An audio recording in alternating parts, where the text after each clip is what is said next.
this place is as inviting as other aspects of Githyanki culture, we'll be in for an interesting time to say the least.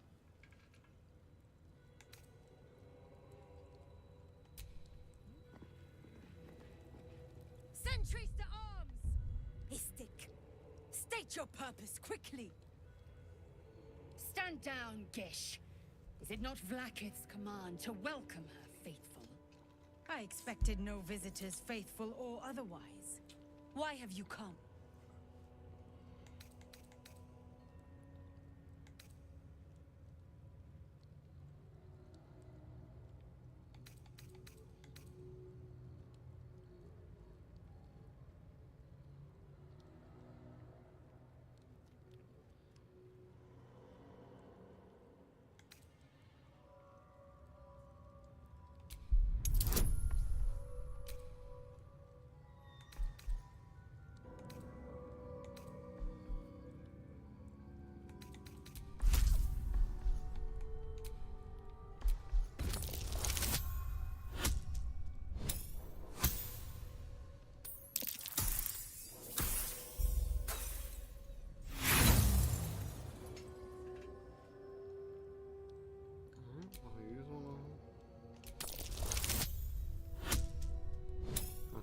Baby, let's go.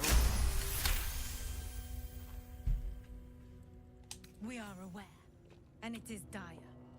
But of late we've been distracted. Perhaps the news you bring will change Inquisitor Wargaz's mind. Seek the Inquisitor within. Step lightly, Istik. He's not known for his lenience.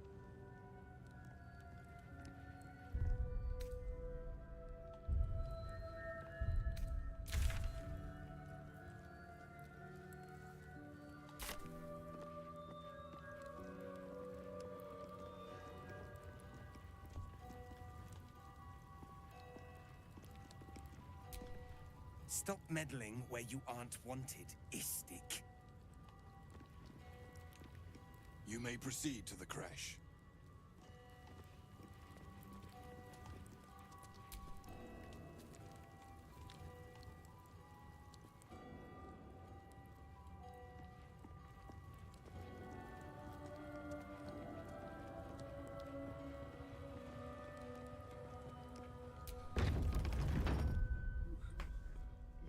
I want to make sure I didn't skip something.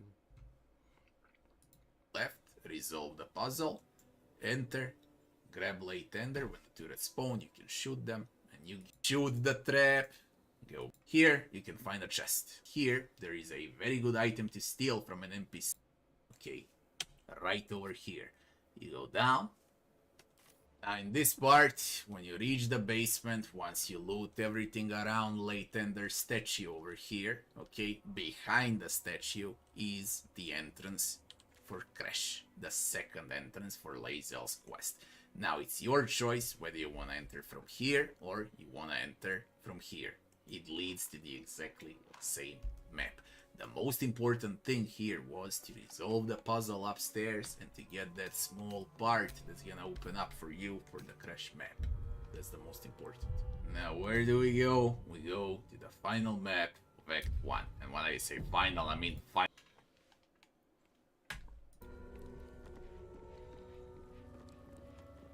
I heard they're making us join the patrols. The Yankee are distracted enough. They don't need your interference. What if they don't find the weapon? Do we even know it? An Istik? But you can't be here. I can't be seen with you. That's your cry.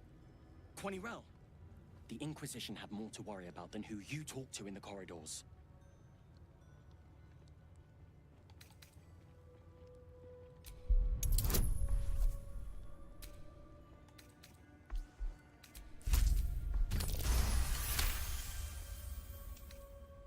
The Inquisition are here on Queen Vlaakith's orders.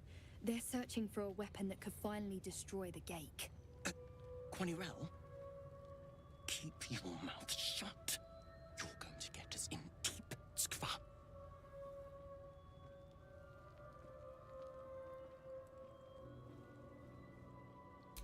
They're the darkness at the edge of Queen Vlaakith's light. It's easy to get lost in their shadow. When they find the weapon, they'll go, and things here can be normal again.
Never a dull moment.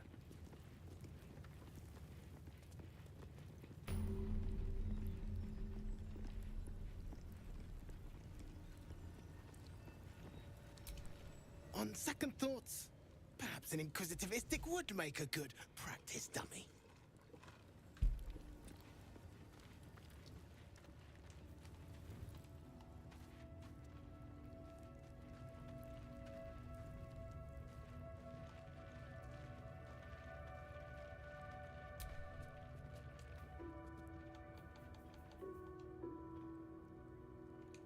The captain has little patience for your kind. You'd better not waste her time.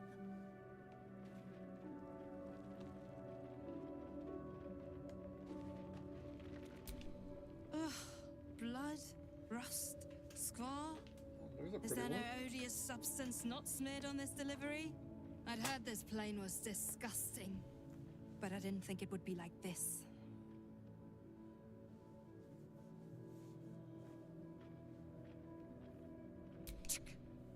Most metals here fold like istics, much like istics themselves.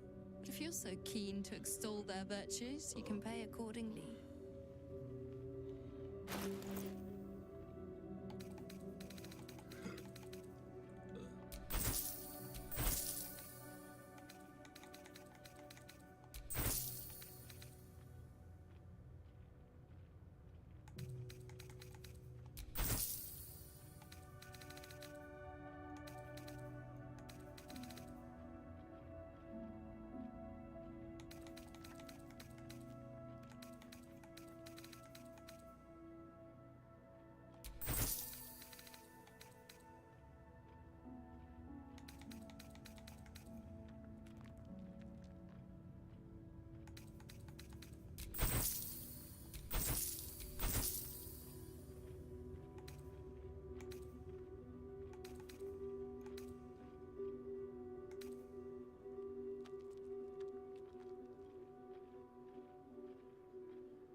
On your way then.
Actions have consequences. In this case, a violent.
Seems you've pushed your luck too far.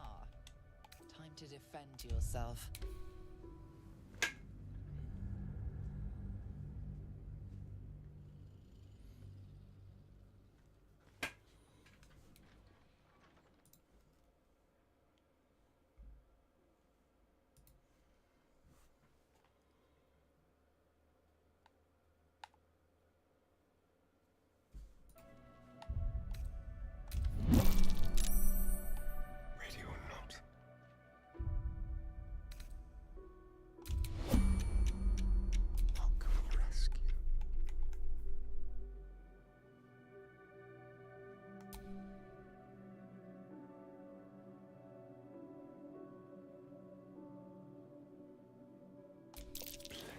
Behavior has caused upset.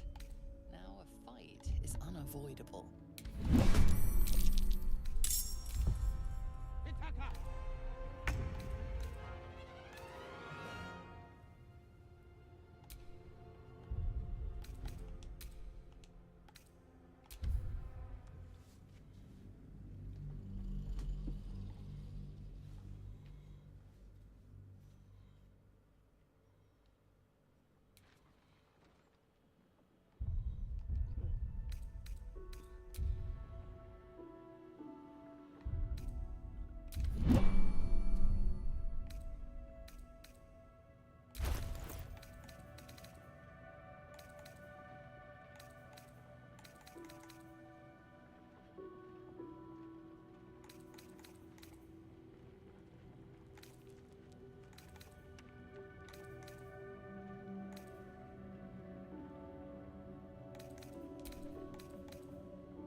actions have consequences.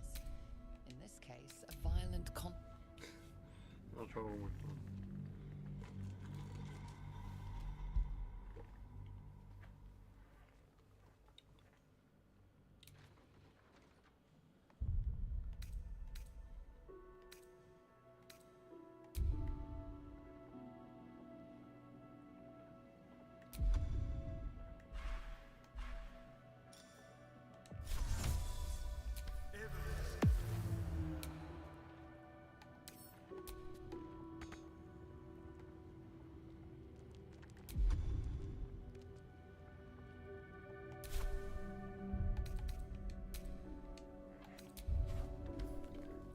Out of turn-based mode.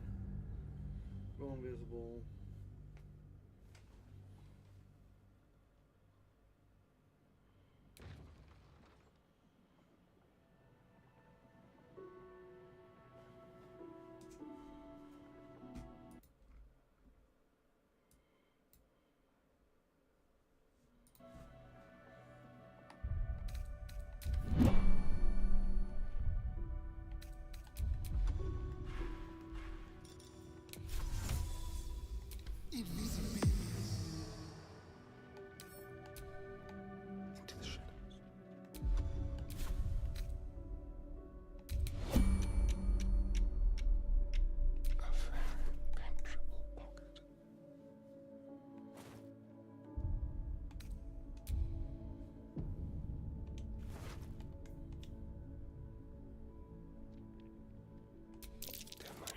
behavior has caused upset.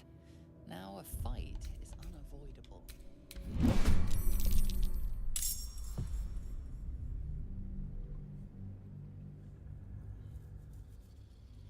Let's see if I can steal this cash. I don't know if I can get away either way too. The softest touch. Seems your actions have earned you an enemy and a fight.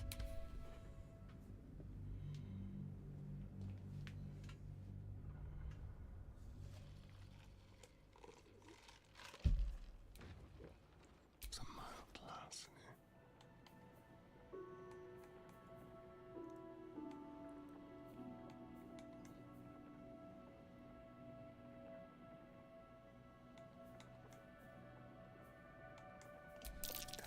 Your behavior has caused upset. Now a fight is unavoidable.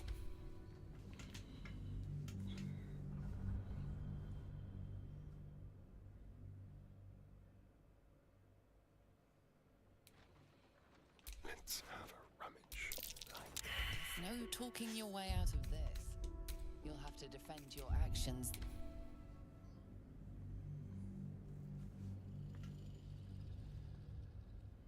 Kind of pay attention what my rules are.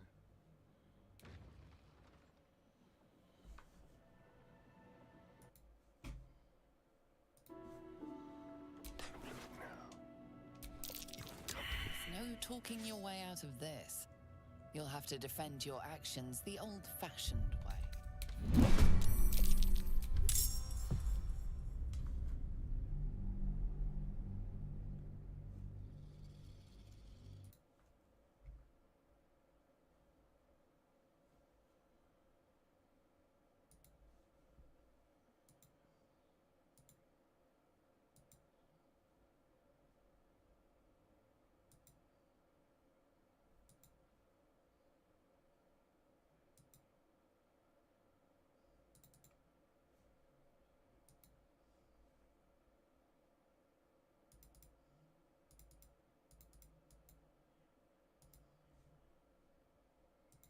I think it just failed because I'm in the red. Let's got a pass. There's no talking your way out of this. You'll have to defend your Okay, I think actions that's the what it is. old-fashioned way.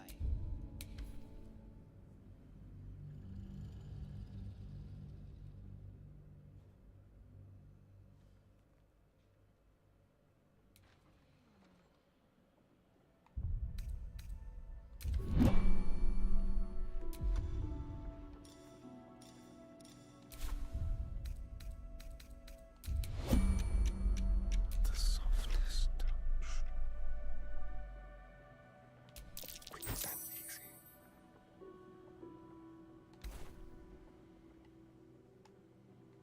seem.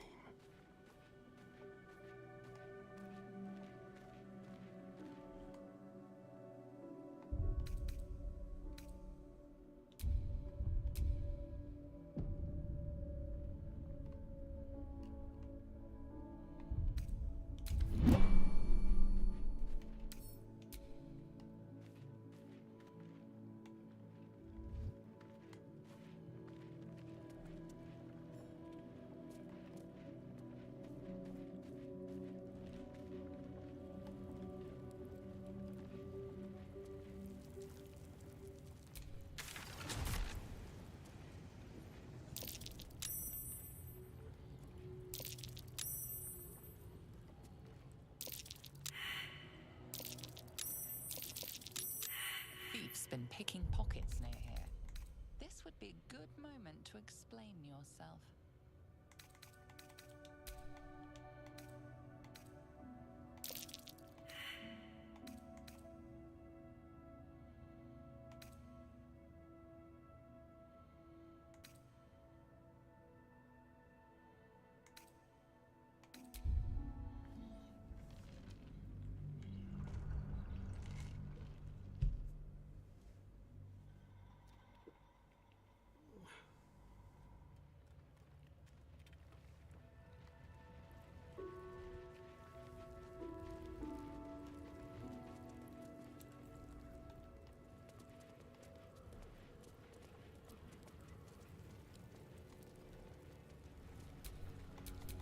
Someone there?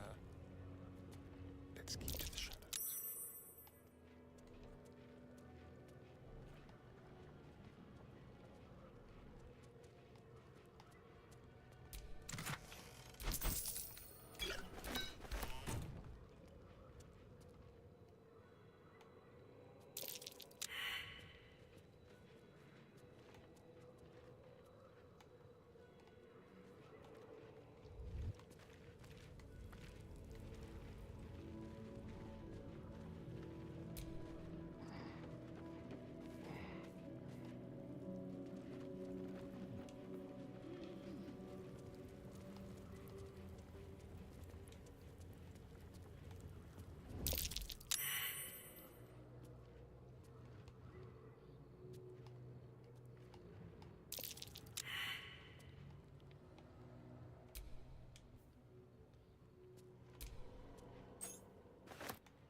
I don't know if they're reading this book.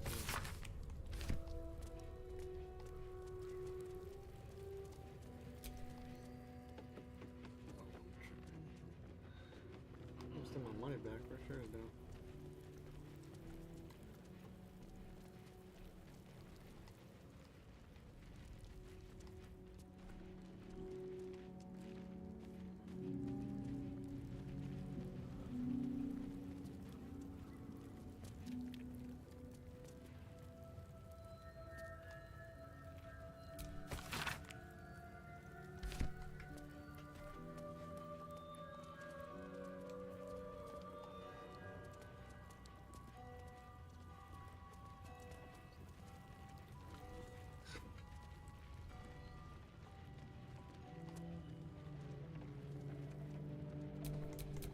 Looking ahead.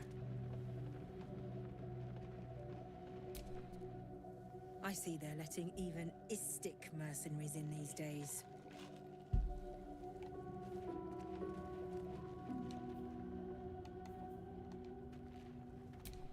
Leave me alone. The watch must remain undisturbed.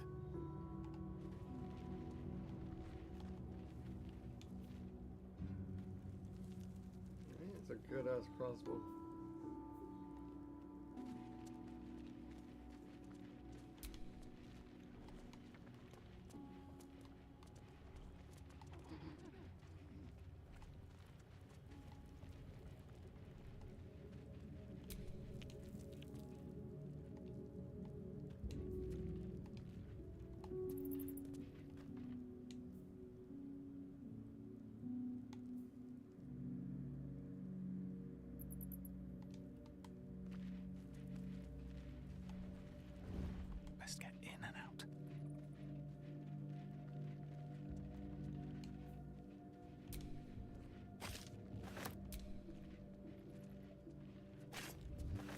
behavior has caused upset.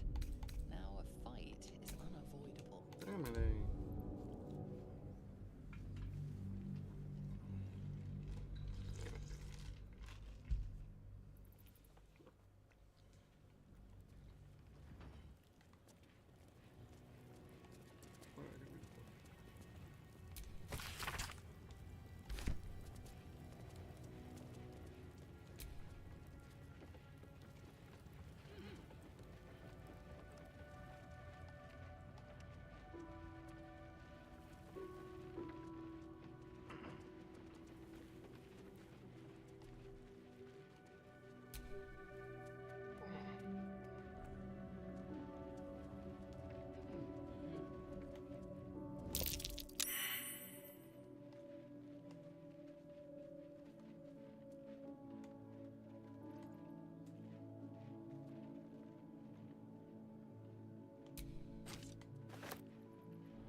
All's well that ends.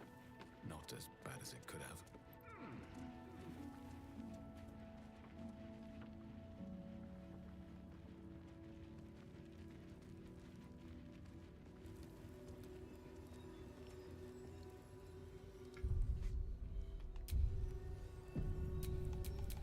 Well, hello.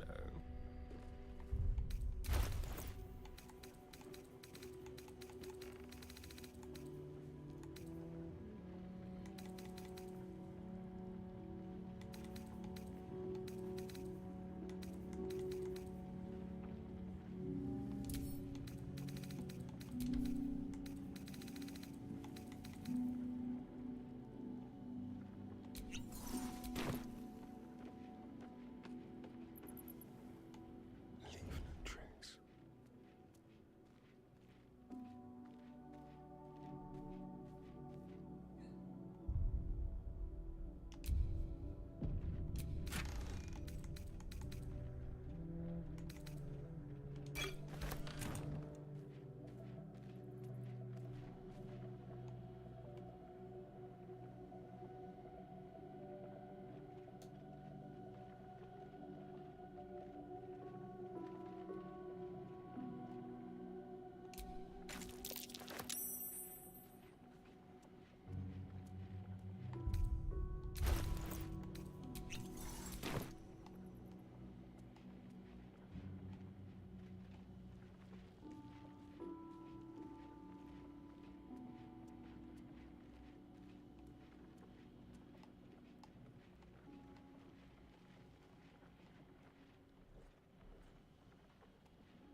A little chicanery. Your actions have consequences. In this case,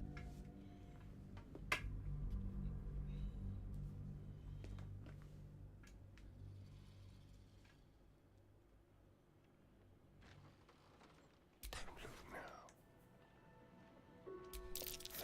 your behavior has caused upset. Now a fight.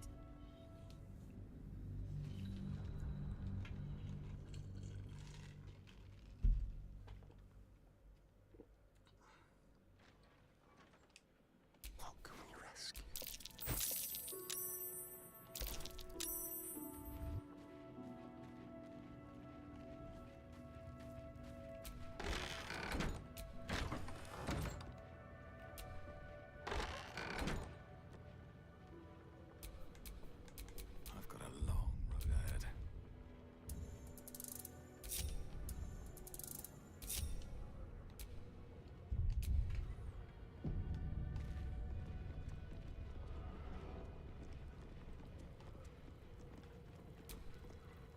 An Istik allowed to soil our halls?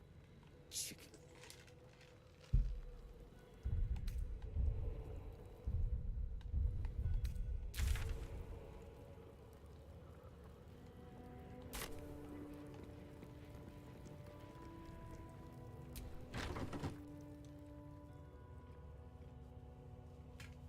Please, Chitrai, I can explain. The latest batch of cultists knew nothing of the Astral Prism. They were just trying to find Moonrise. They all head there.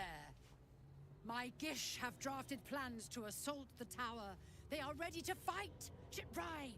We could sift the missing artifact from the tower's ashes if you would give us... Quiet. Find the Astral Prism, Therizin. My patience falters. Yes, Chitrai. You heard him! Go! Do as she says.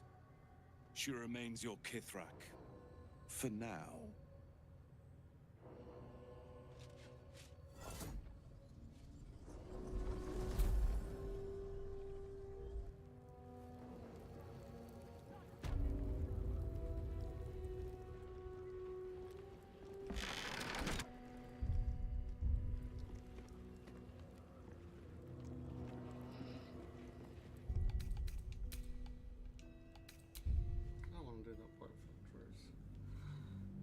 The main quest part, isn't it?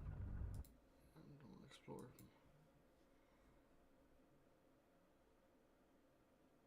I want to explore more. I want to do that.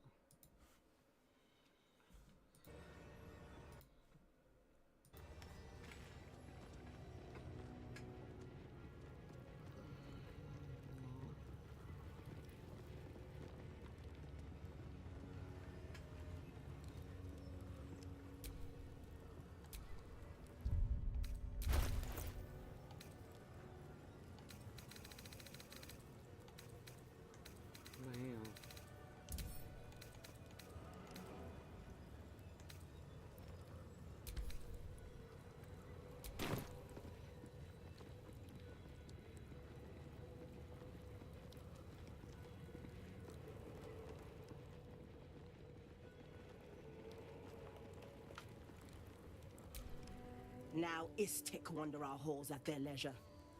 Captain Therizin will be even more irate than usual.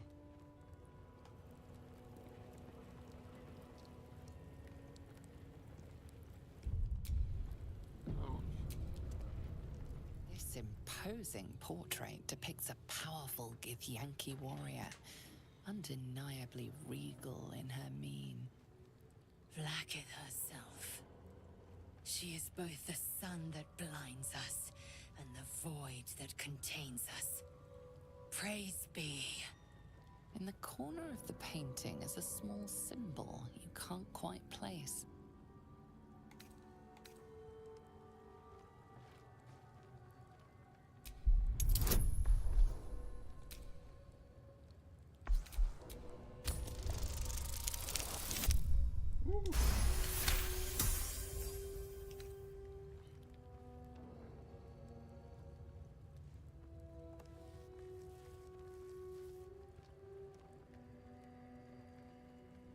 You take a moment to fully appreciate your masterpiece. She certainly looks a little less regal now. A wretched display. I thought you better than such juvenile antics.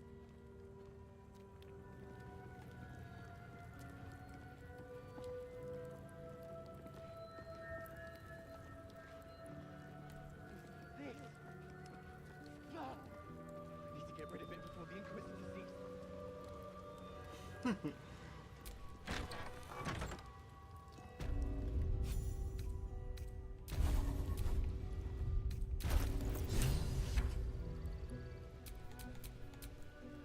What now?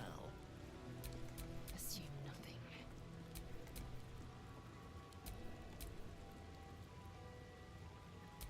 Trust no one.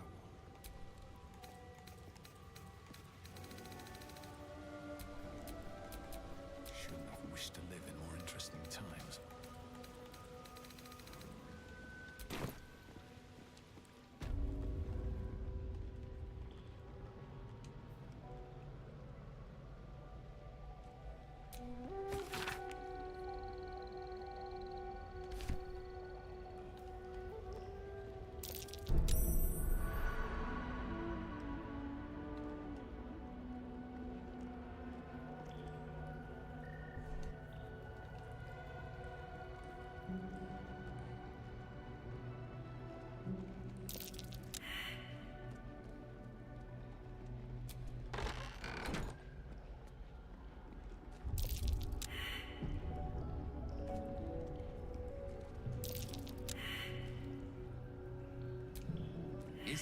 permitted to view the birthing pools now. These are strange times. Step carefully while here. Our hatchery is protected by lethal safeguards. I do not wish to pick your remains from them.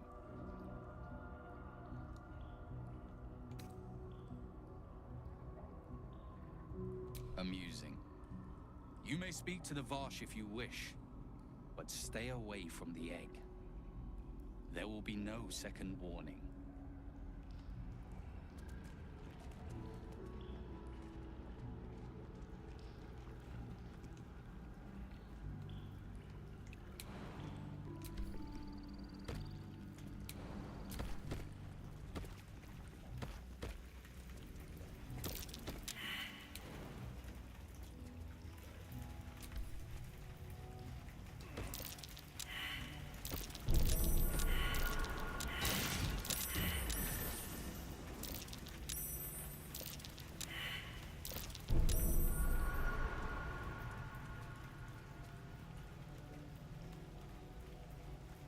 How the fuck are you guys falling in that?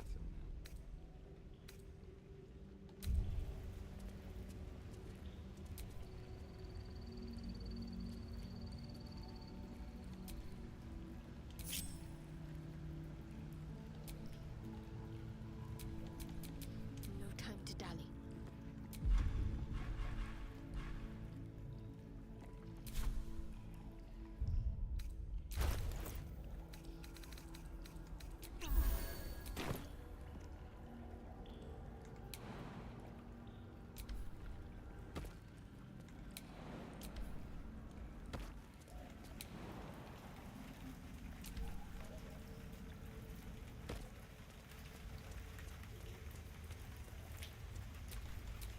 Is that blood? No, never mind.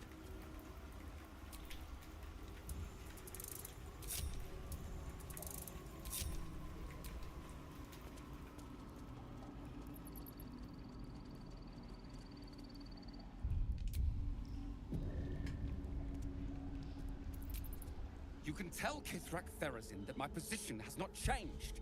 The egg requires more time. Furthermore... Oh. I was not expecting an istic. What brings you to my hatchery?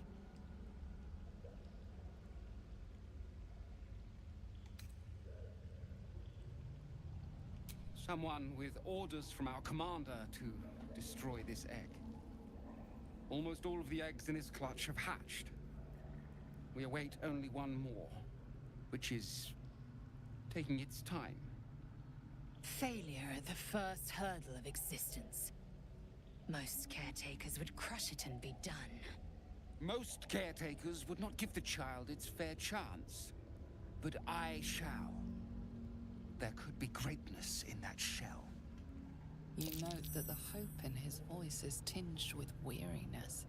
It's the voice of a man who's fought the inevitable for a long time.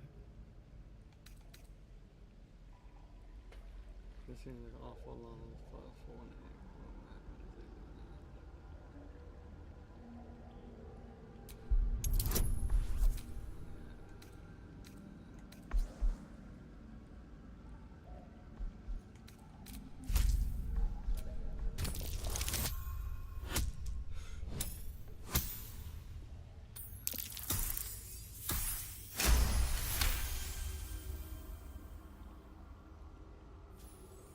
Not all that arrive late are weak.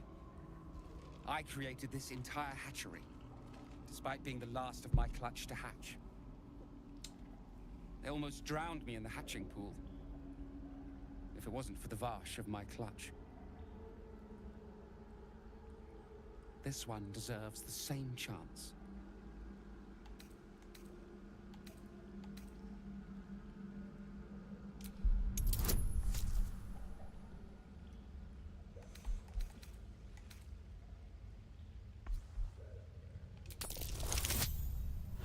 Perfect 20 and a 19. God damn.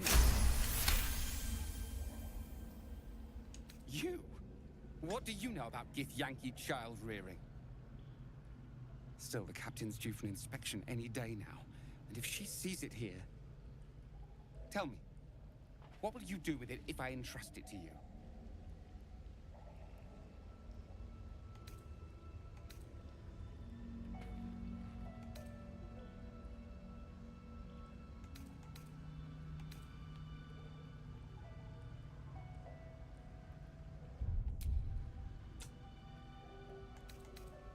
That's what I feared. Still, I'm sure its nature will pervade, even if raised among lesser species. I can no longer ignore that Kithrak Therizin's patience has its limits. Very well. Here. Take these. They will aid your approach to the egg.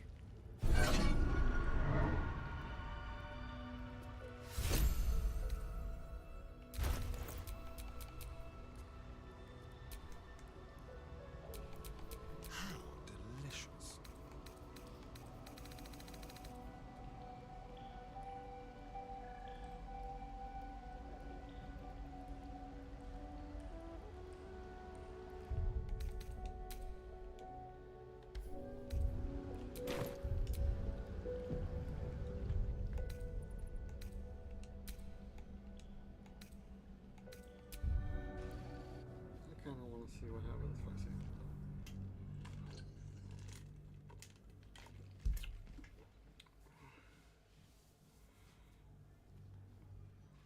Still, the captain's due for an inspection any day now. And if she sees it here... Tell me, what will you do with it if I entrust it to you?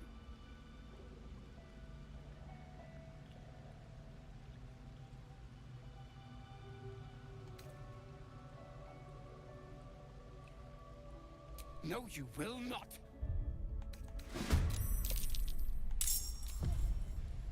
God damn.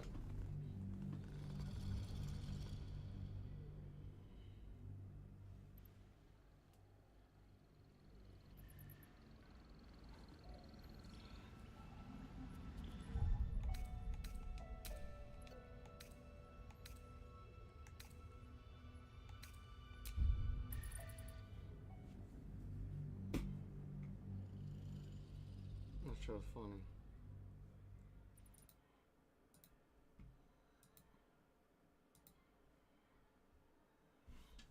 Inspection any day now.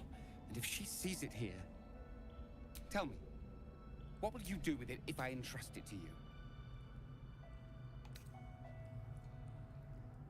Do you think the Sword Coast is littered with creches? That you found this one was unlikely enough. But you've a spirit about you that's quite inspiring. Perhaps even equal to the challenge. I can no longer ignore that Kithrak Therizin's patience has its limits. Very well. Here. Take these. They will aid your approach to the egg.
Damn, fucking blind as that.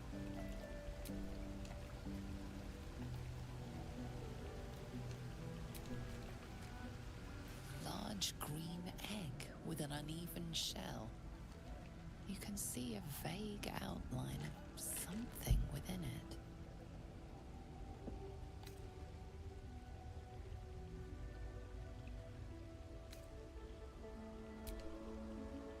The egg is warm to the touch, the rough shell like slate beneath your fingers. Whatever is within is stirring ever so slightly.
You've got the egg, haven't you?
No, no, no.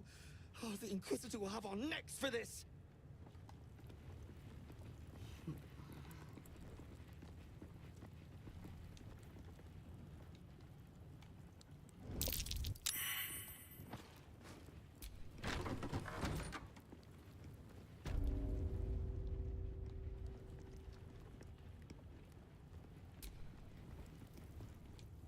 If I'm seen speaking with an Istik, Captain Therazin will never let me join the patrol.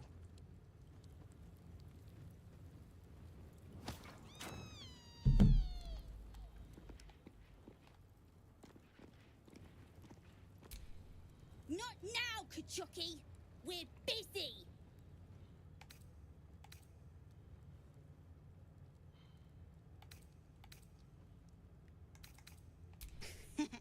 Wouldn't you like to know?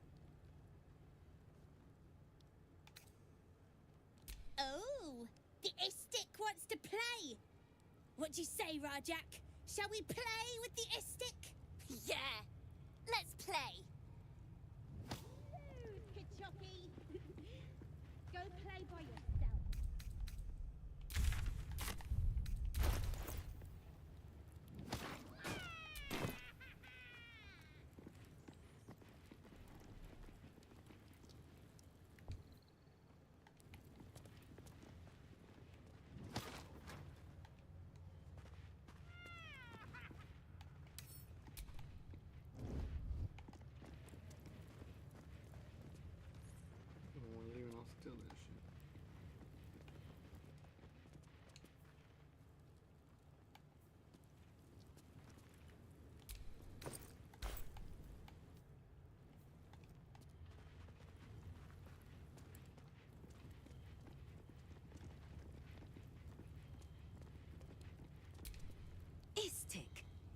supposed to be here. Maybe I should report you to the Savage. I've not met Istik before. Do you all look like that?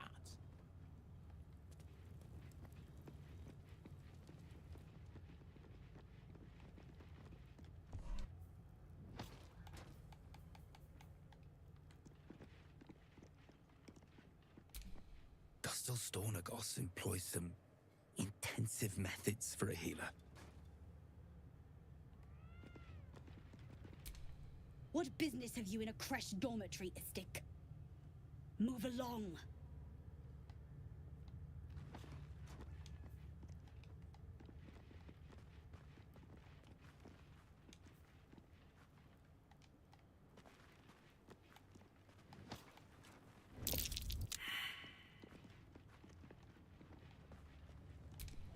That they let outsiders into the crash sets a bad precedent.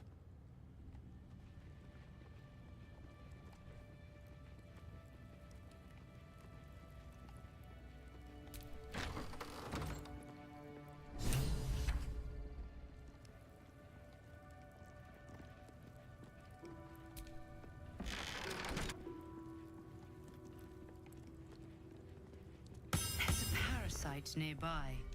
You should take a closer look.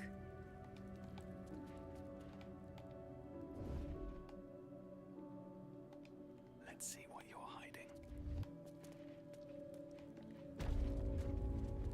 A parasite, brimming with magic. Take it.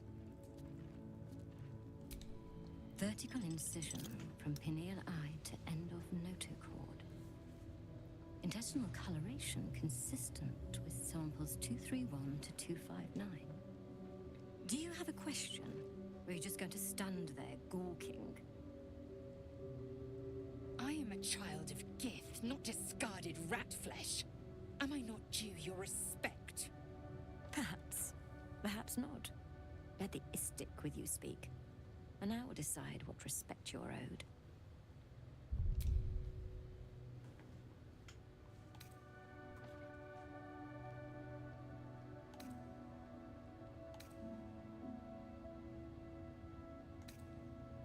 Very specific question. One that speaks of a more personal motivation for asking. I can only to choose. You have a parasite of your own.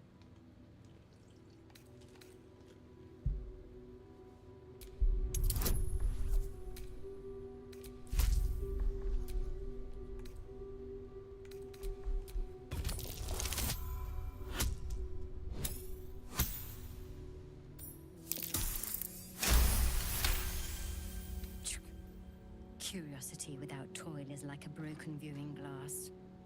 Unfocused and incapable of insight. Let's see what knowledge your labors have borne so far. Tell me, what is your understanding of ceremorphosis?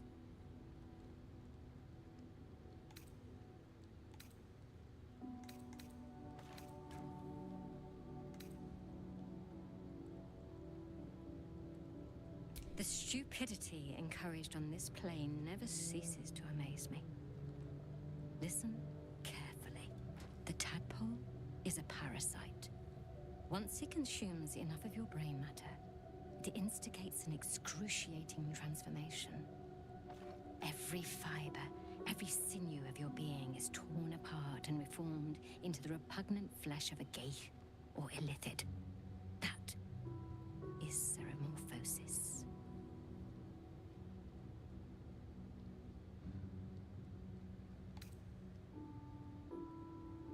A facile achievement for those who know so little to begin with. Must you keep bothering me? If you have questions, read a book. You must be desperate to seek my aid. Tell me, how long have you been infected?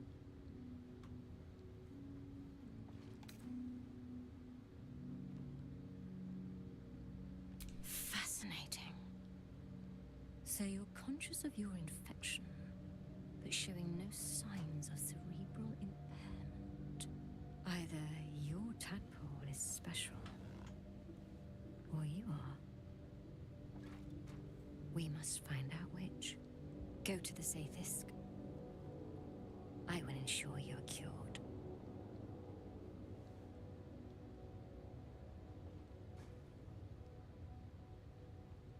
The apparatus at the top of those stairs.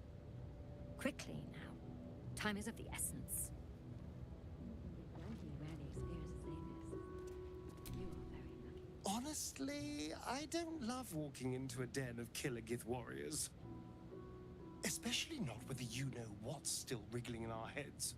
The Gith probably think decapitation is a perfectly reasonable cure.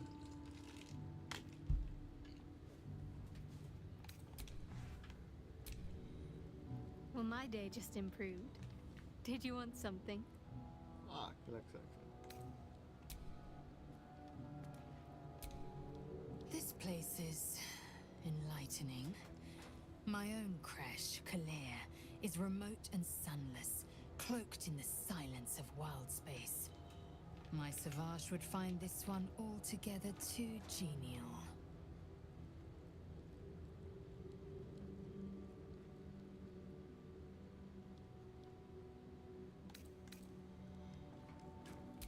Kalir's clutch held 3 dozen eggs, more or less, though I've learned of creches that harbored 100.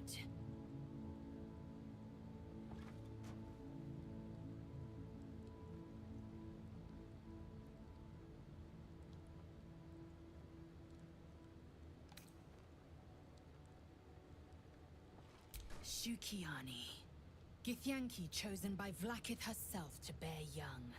The Queen assigns when and where they must lay, and how many eggs they must bear.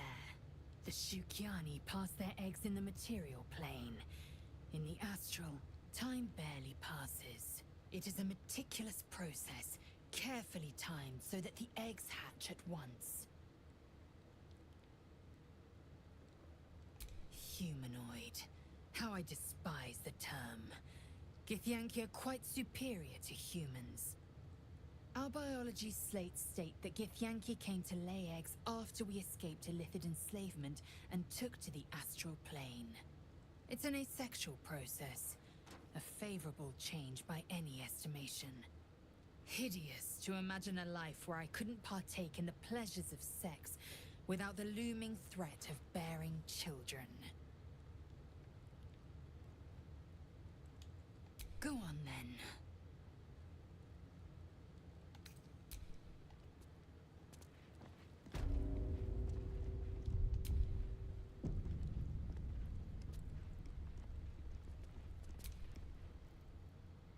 Go on. My time is vital. Do not squander it.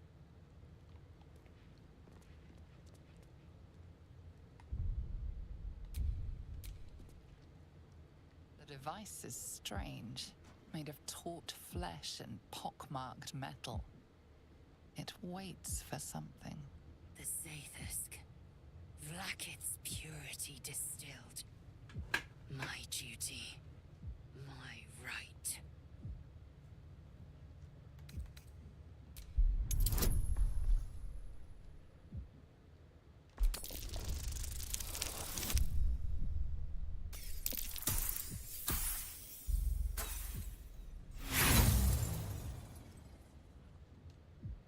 The device is part organic, part synthetic.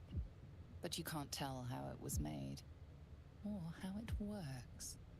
Stand aside! My time has come. I will not. I gave you my might. You will respect my charge.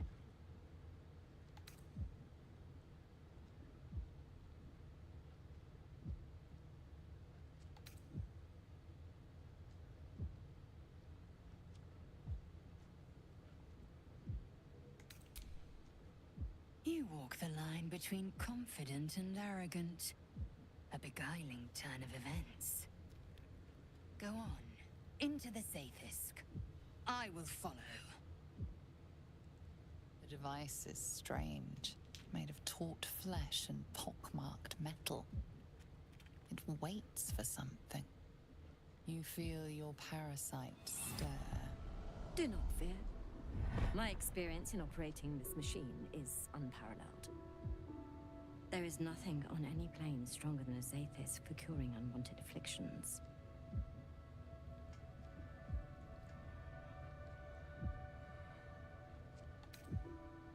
You deny me my due, then seek my comfort.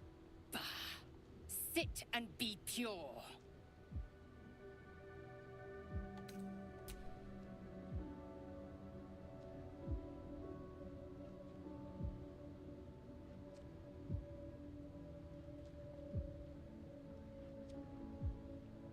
Your body grows cold, its warmth sapped by the cold metal seat. The machine awakens.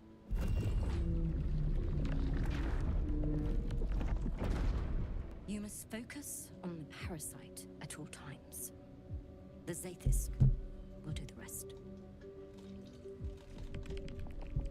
Layers of magic weave themselves tightly around your head. The tadpole squirms and contracts. It's trying to hide. You realize the device is hunting your parasite, but it's doing so blindly. Without direction, your faculties could be permanently damaged. Your skull groans and bends under the pressure. Then, agony.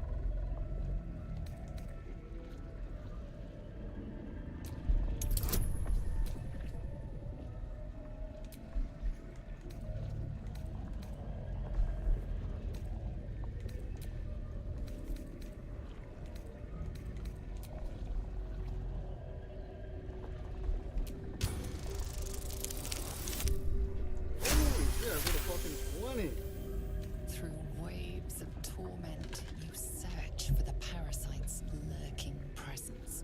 The device searches too. You sense its hunger, its craving. It wants the tadpole, but maybe something more. That's it. Ignore the pain. Think of the tadpole. Think of it purged. This torment.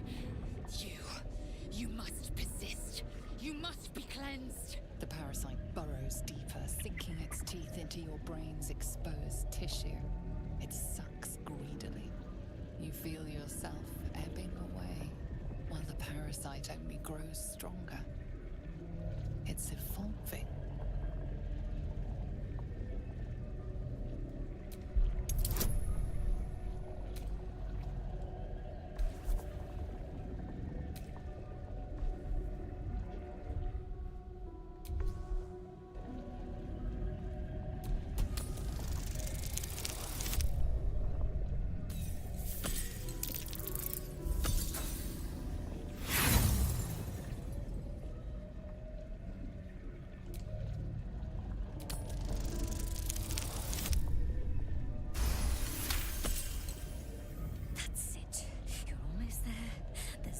Never fails. The device yearns for the creature, for every part of you tainted by its presence. You will be consumed. The tadpole quivers. Different magic is building within it. This one is ancient.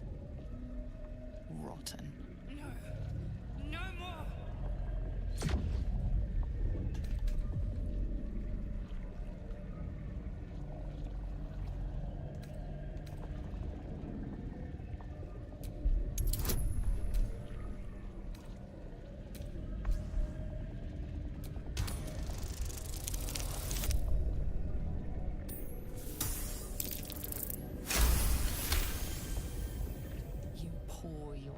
Into the tadpole's putrid magic. Its strength multiplied. It unleashes on the machine. The two forces fuse violently together, your brain their conduit. Your body and mind drift apart. You are being undone.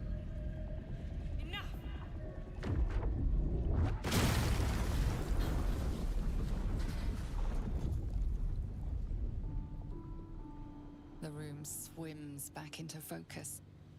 Your mind is intact, yet unfamiliar.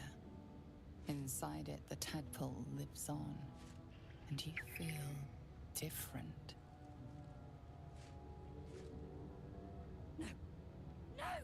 The Zaythisk! What have you done? My life's work gone. And yet you live. And so does your parasite. Her voice cuts with a fanatical edge, an obsession bordering on mania. If there's a chance the parasite lives, she wants it.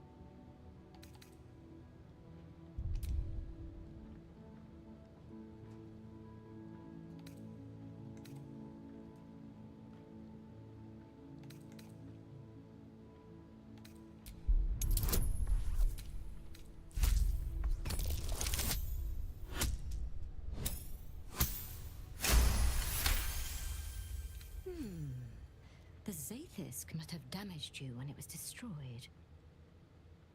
Frustrating. I should have liked to have found out what happened. But I have no use for gibbering idiots. Leave me.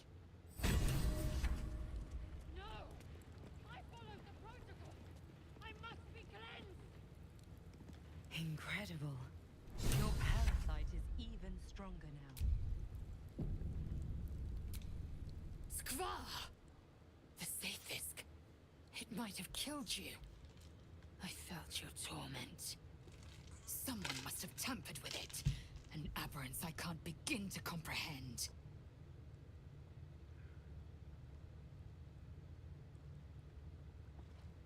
There must be a Sharlak in this crash. A traitor. The sort that is hunted, slaughtered, and erased from our histories. Few would dare dishonor their queen.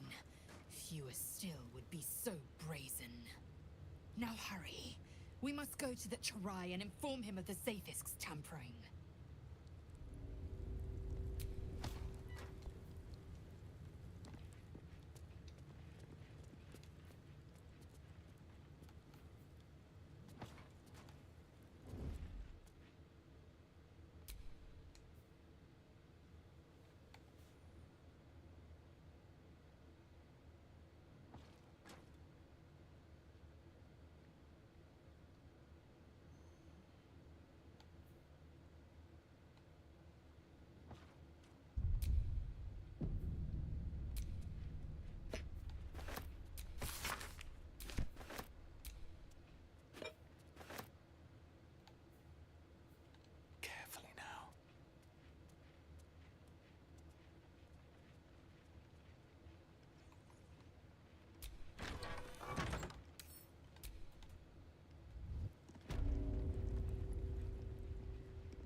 Just want a little look.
Switch the spot real quick.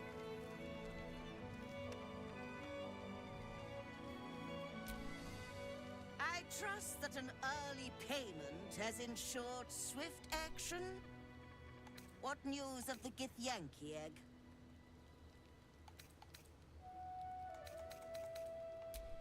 Thank you. Paying up front seems to have had its benefits. A pleasure to do business with you.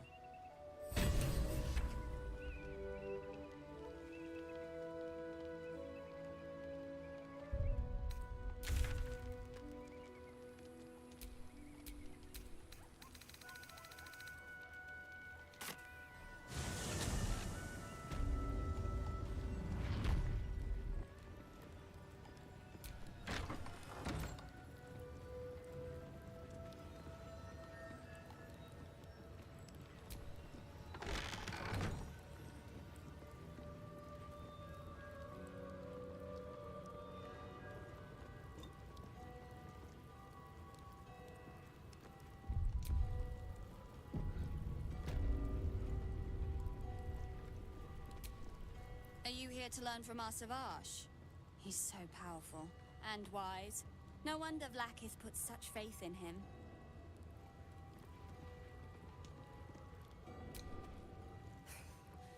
Stupid Val!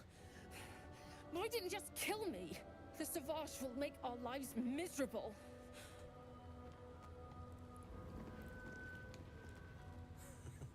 Come to join in the fun? Wait your turn. If anyone's beating up Val next, it's me. Val's so weird. Why doesn't he fight back?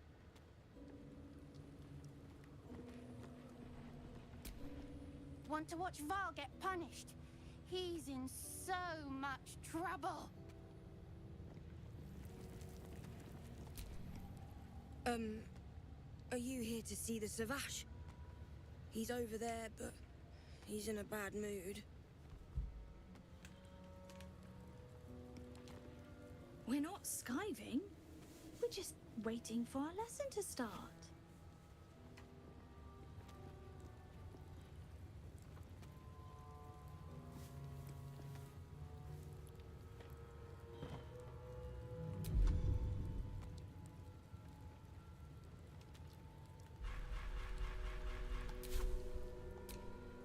Stop distracting me, Stick. I'm missing the lesson.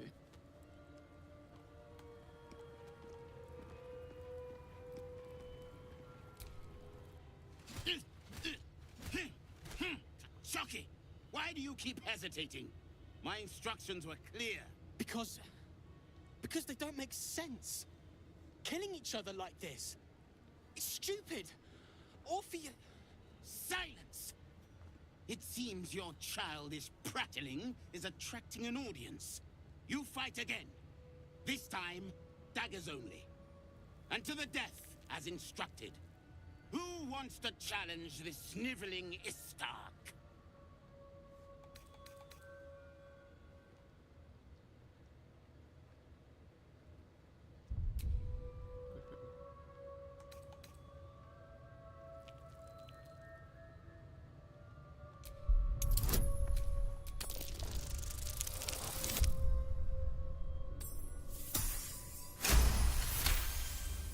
I suppose your inane spewings have distracted enough from my lesson.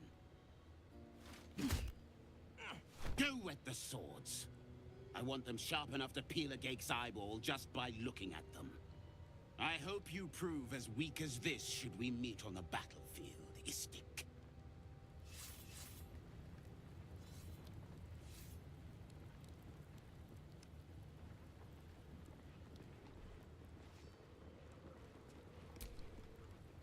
What is it? These insufferable interruptions are distracting from my lessons.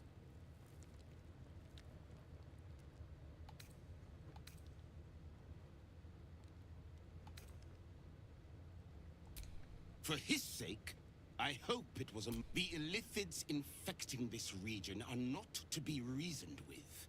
They are to be exterminated. If he has not regained his senses by the time he...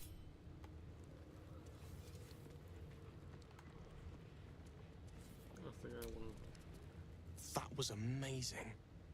I've never seen someone talk the Savage down from a rage like that. He's always telling us how we have to be ruthless. But you showed compassion and kindness.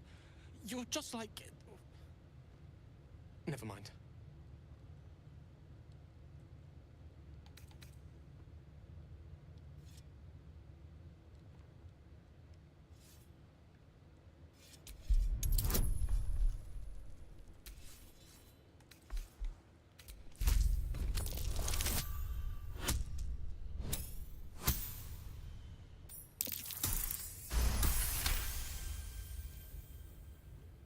I speak of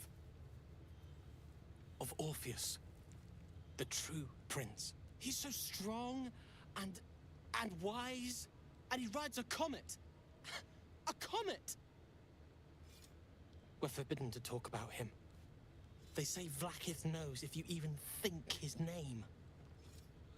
I found his book. Part of it, anyway. I read it all the time. He's unbelievable.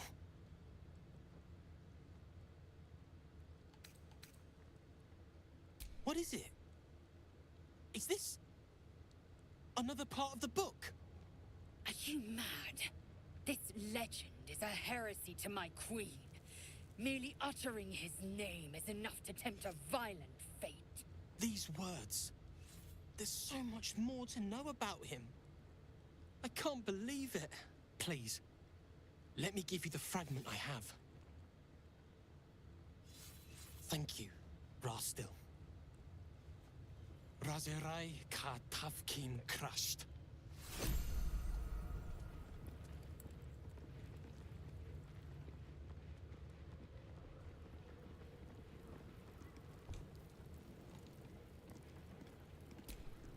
Unless you want to be set up as target practice, I suggest you leave, Istik.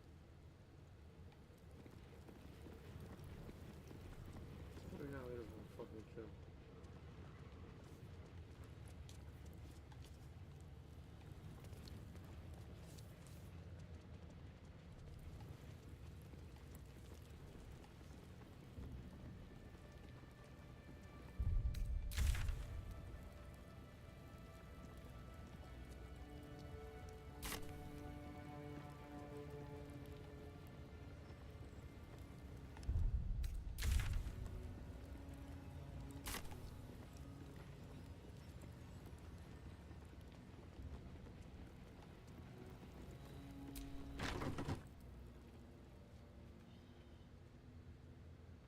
Please, Chitrai, I can explain. The latest batch of cultists knew nothing of the Astral Prism. They were just trying to find Moonrise. They all head there. My Gish have drafted plans to assault the tower. They are ready to fight, Chitrai. We could sift the missing artifact from the tower's ashes if you would give us... Quiet. Find the Astral Prism, Therazin. My patience falters. Yes, Chitrai. You heard him! Go! Do as she says. She remains your Kithrak. For now.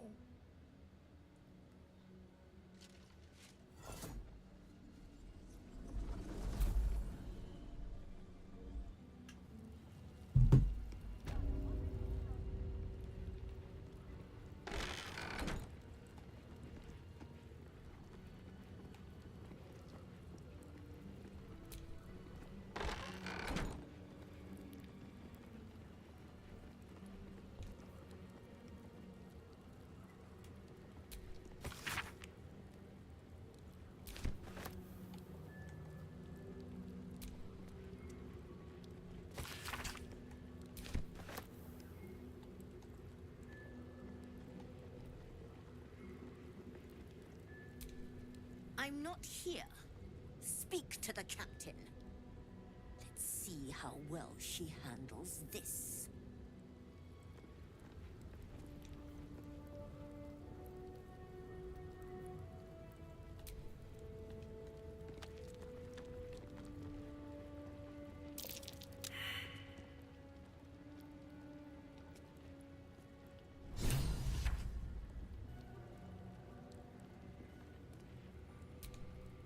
I suppose you've noticed I'm not terribly fond of wolves.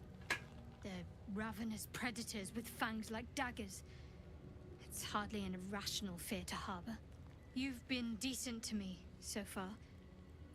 Maybe if you can, don't make me face any more of them. At least, not alone.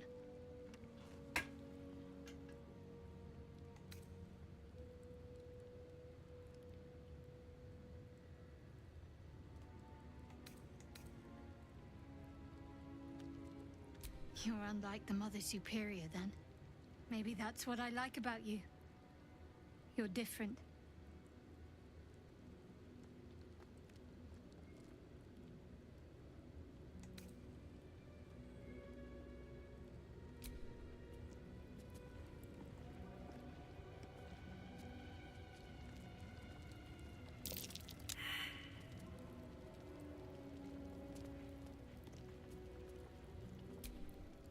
So, the Githyanki have no cure for our condition. Unless you count death as a cure. I won't pretend to be surprised.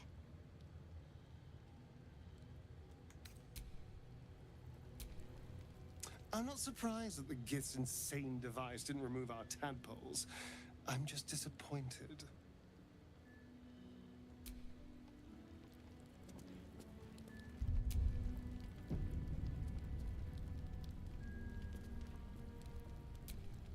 An istik in my creche. You are one of the mercenaries sent to bring the weapon. The istik is with me, honored Kithrak. So noted. But my question goes unanswered. Do you bring the weapon? Don't tell her anything.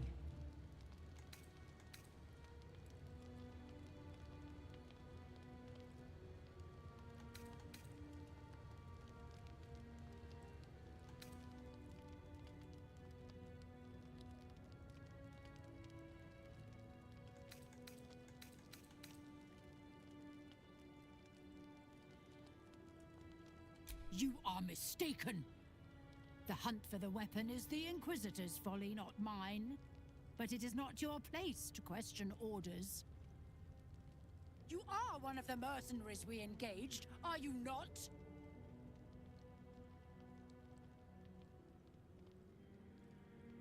I have business to attend to. Return with the weapon, or do not return at all. I presume you are not stupid enough to return empty-handed. So, give me the weapon, now.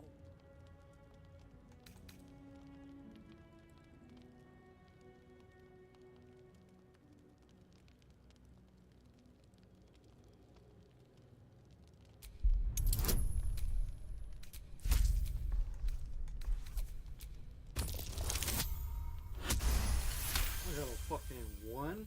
Fuck, what a... Time is finite, as is my patience. Go! I presume you are not stupid enough to return empty-handed. So, give me the weapon, now. Oh shit, I didn't know I had to re-roll.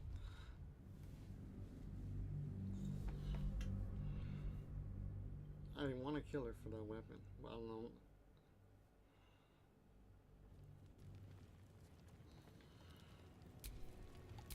Keep your distance, darling. A very penetrable pocket. So. What now? An istik in my creche. You are one of the mercenaries sent to bring the weapon. The istik is with me, honored Kithrak. So noted. But my question goes unanswered. Do you bring the weapon? Don't tell her anything. He speaks the truth, Kithrak. A Sharlak? Among us? Whom would you accuse?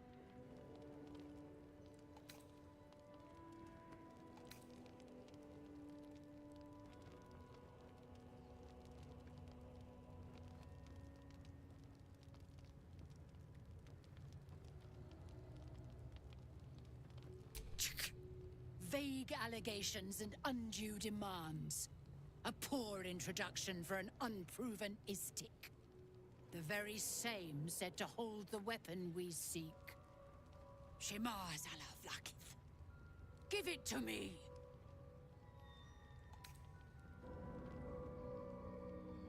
No? Then I will take it from your corpse!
On the move.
to lose.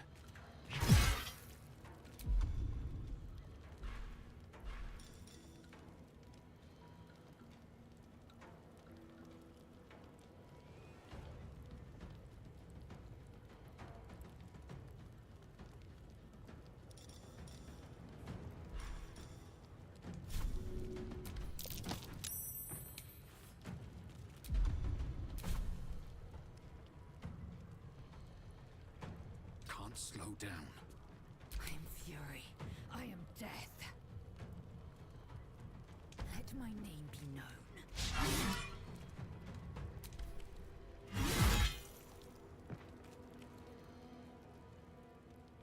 Taking position.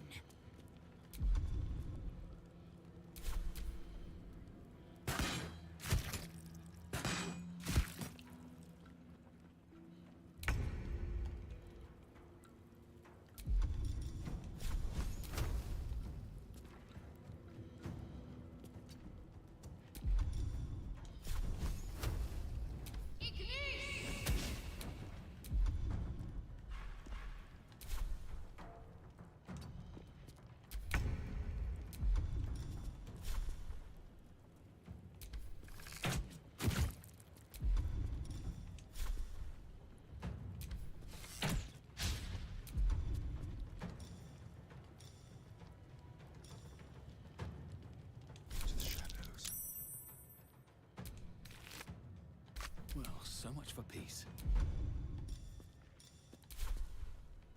Have to keep going. Done!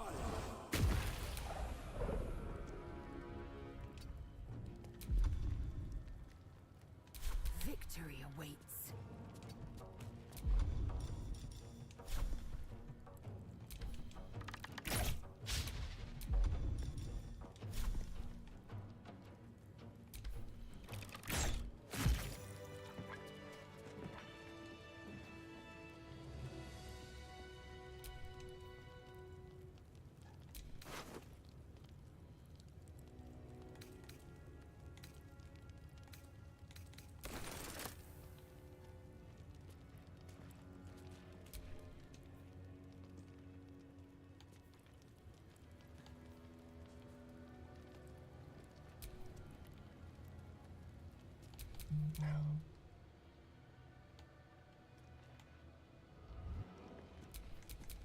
Still alive.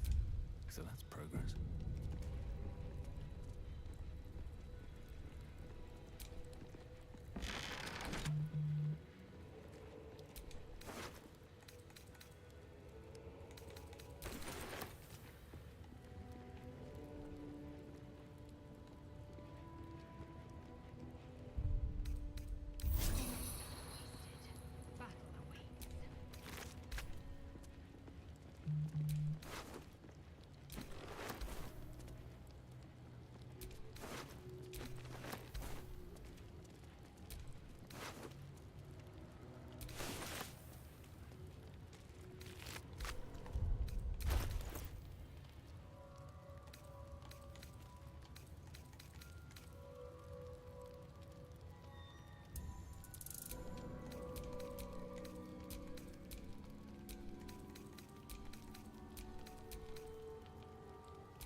What up, Junior?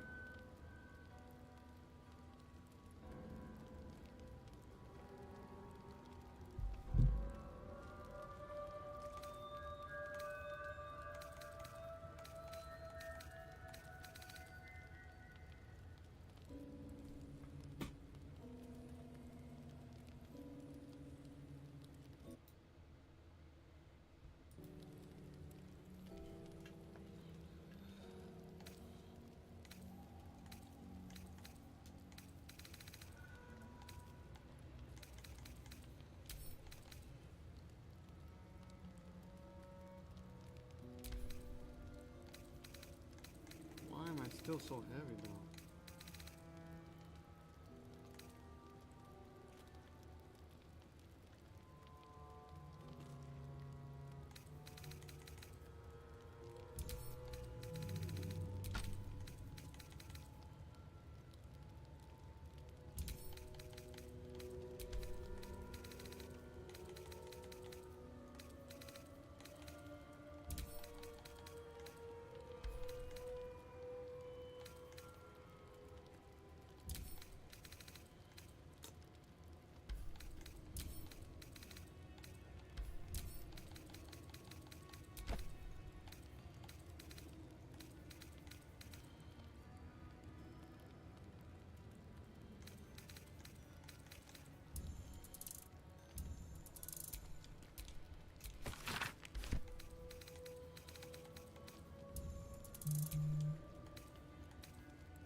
Enough waiting. I crave blood.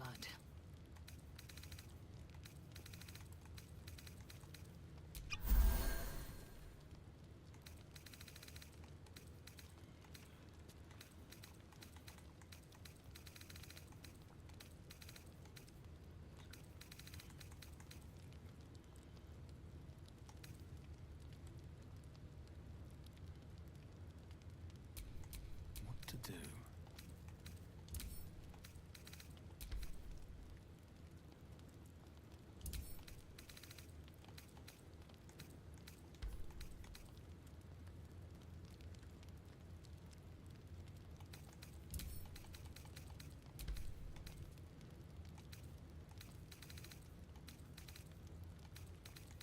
Master sword.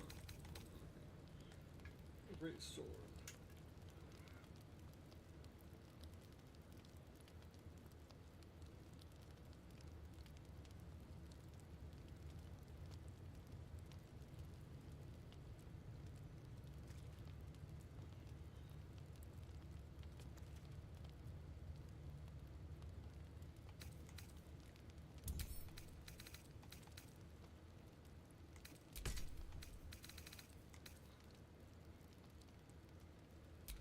Assume nothing.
Oh, close. What the fuck is that?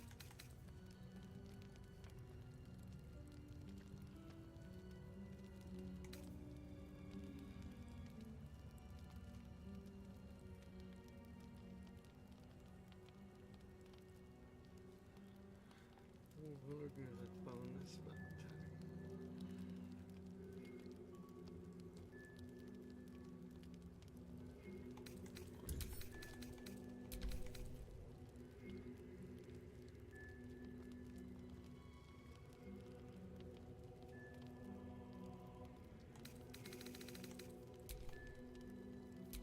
Let's get on with it.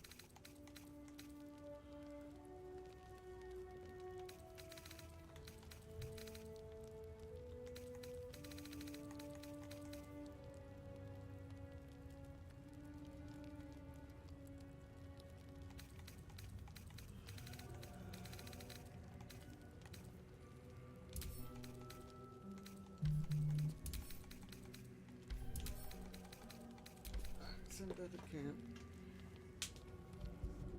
It's hot, man.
I think there's a...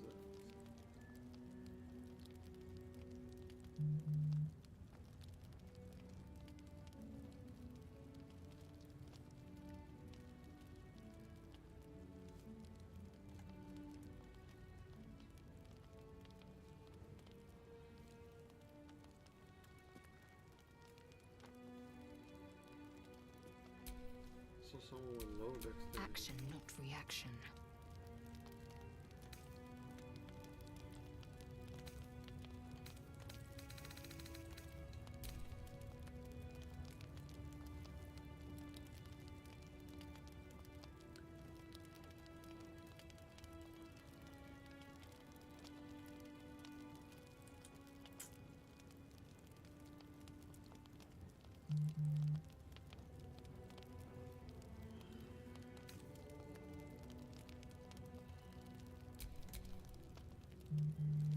No one's stopped me yet.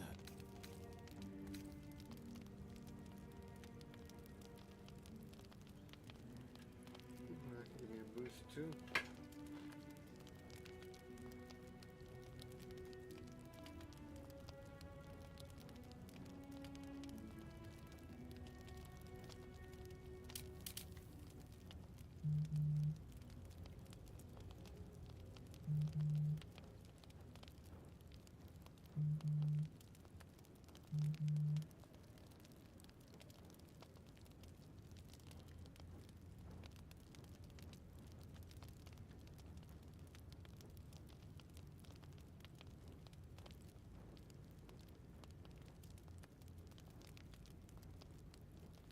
Your unarmed attack deals attack.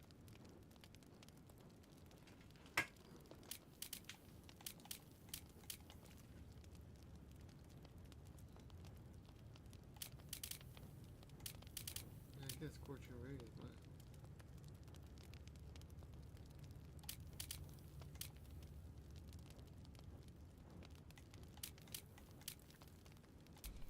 This is perfect for what's the name?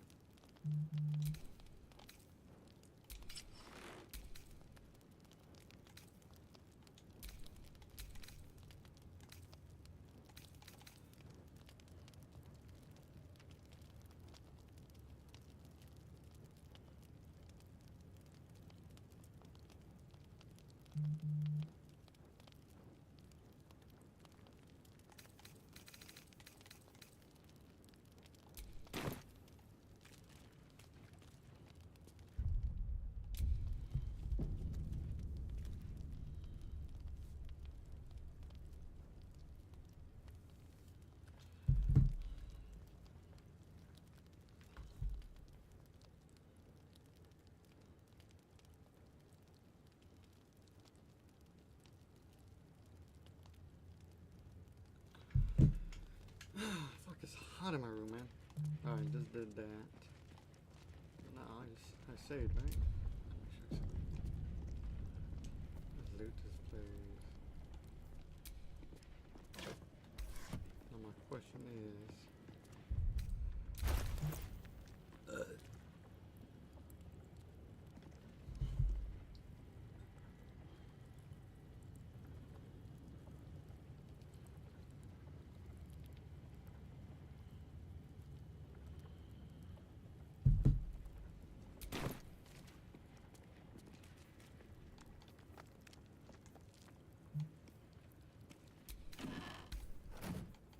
I don't know if everyone's gonna be hostile. I can go through that. There's literally nothing in there. Check this key one more time. Nothing.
Well, hello.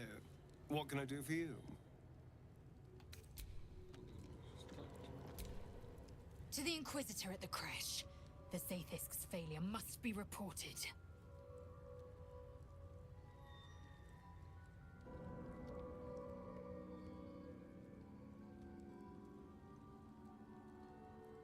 My own the pupils themselves. I myself felt repelled 4 of my own classmates once Kalir had 100 times circled Tyrell.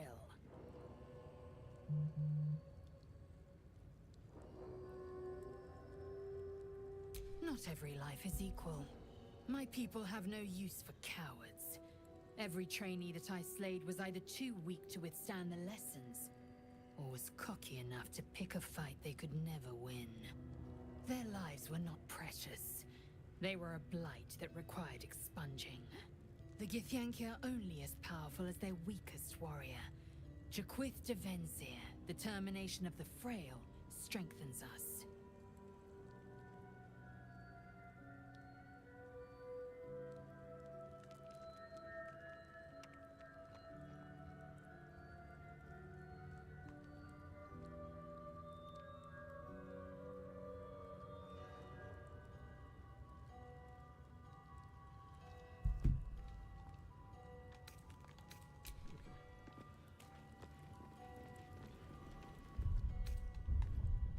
I did everything right.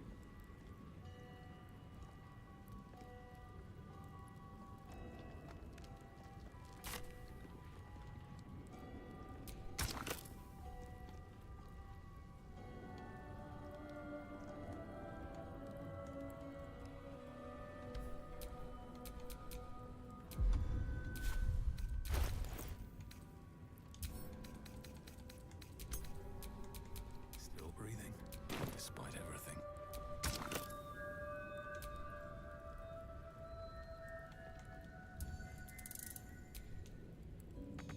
Who would be? Oh, it is you. Make haste. We have business to conduct.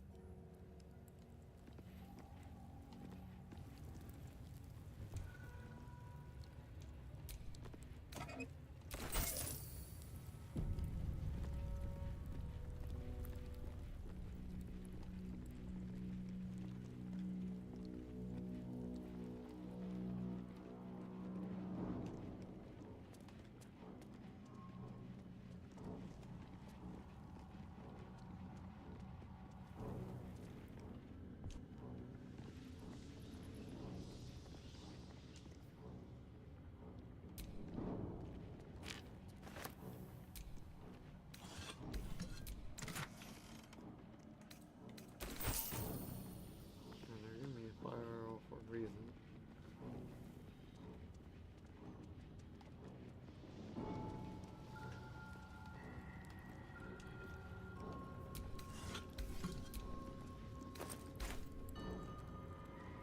Could also mislead us.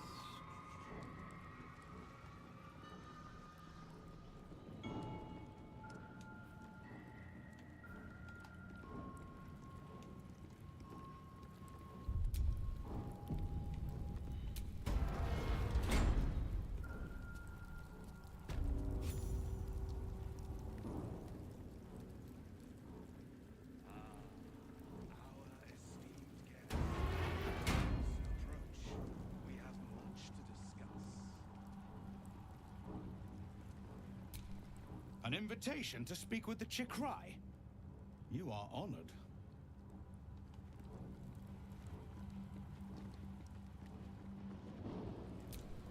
The Kithrak let you through. Go ahead then, Istik. Your presence here is tolerated.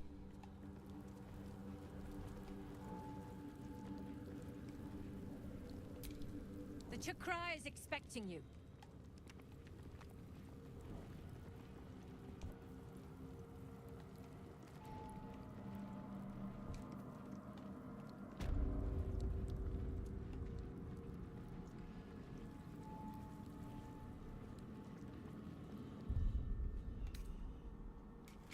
I don't know what your rank up.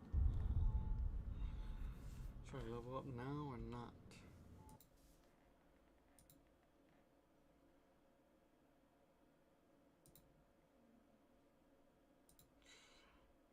I can't remember when I'm supposed to.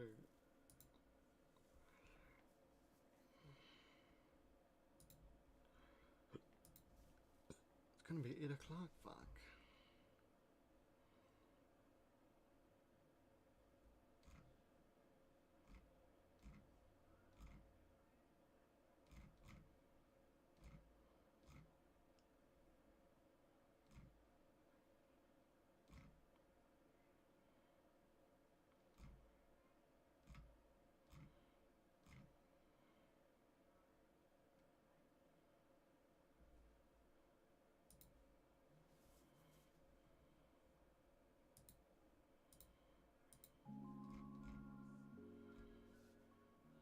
my friends, and welcome to the channel. Today I'm going to be sharing my character build for a melee-based, plate armor-wearing Warlock fighter multi-class in Baldur's Gate 3 that combines the best part of a tanky melee character and a charismatic, powerful spellcaster into one extremely versatile build that works pretty good in basically every situation. I've played this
I'm trying to figure out if I'm gonna level up, but it's too hot.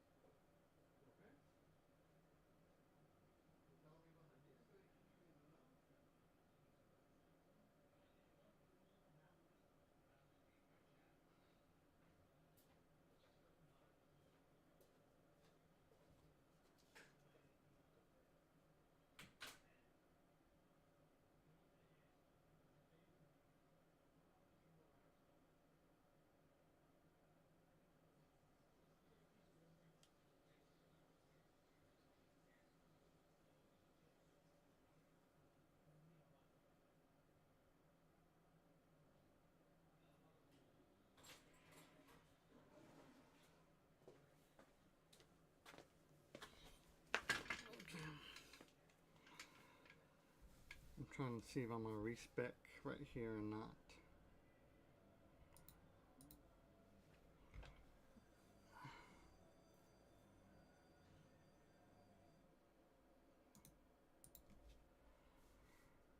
Hey, deal lovers. Here's something. Hello, you.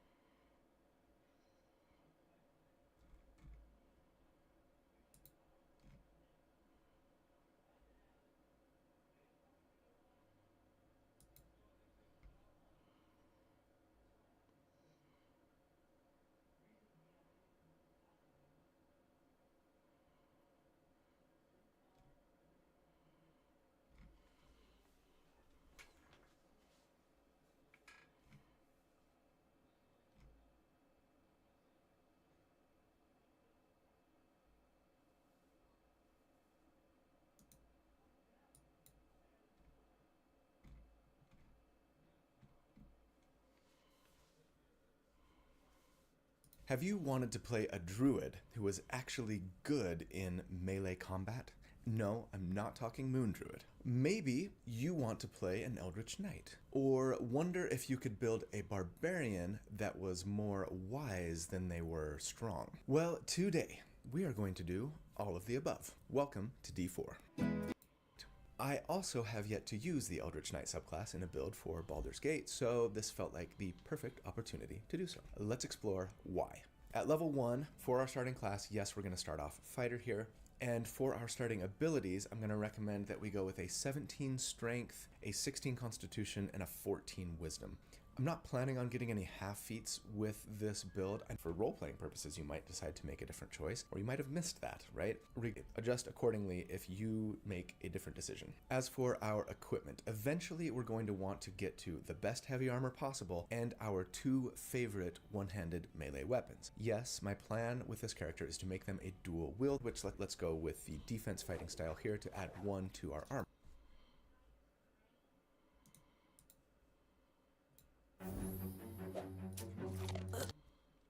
Hey everybody, this is going to be a short video for me, so grain of salt. A little over a week ago, to celebrate the game's pending launch, I put out a top 5 multi-class builds video for Baldur's Gate 3, as you probably know, and though I figured it would do well, you guys kind of blew me away with the response here. It quickly became my most viewed video ever. RIP Bladesinger 2.0. You had a good run. And it doesn't seem to be slowing down at all. So thank you for that. You guys are freaking awesome. Now, I am currently working on doing a more favorite multi-class builds for Baldur's Gate 3 video that should be out next week. But in the meantime, I wanted to give a quick update to that first video. As you probably know, in order to get the video out by the time the game released, I had to write the script and record and edit that video before the game actually released. I talked about that in the video, but yeah, that meant that I was going to sometimes be making some assumptions and would inevitably be wrong on some things once we got the full version of the game. And not surprisingly, that proved to be true. So I wanted to quickly here put out a video that simply updates some things from that video based on the full release version of the game that we have in our hands. And man, is it a great game, right? So fun. Okay, so as for the first build, the Holy Warrior, there's really only one big thing to note, but it is a big one, and it's that Larian has changed the Berserker Barbarian so that when you go into your Frenzied Rage, yes, you do get to mix. Instead, it stays a D4 like in 5e, but then it scales more quickly than it does in 5e. So you go to a D6.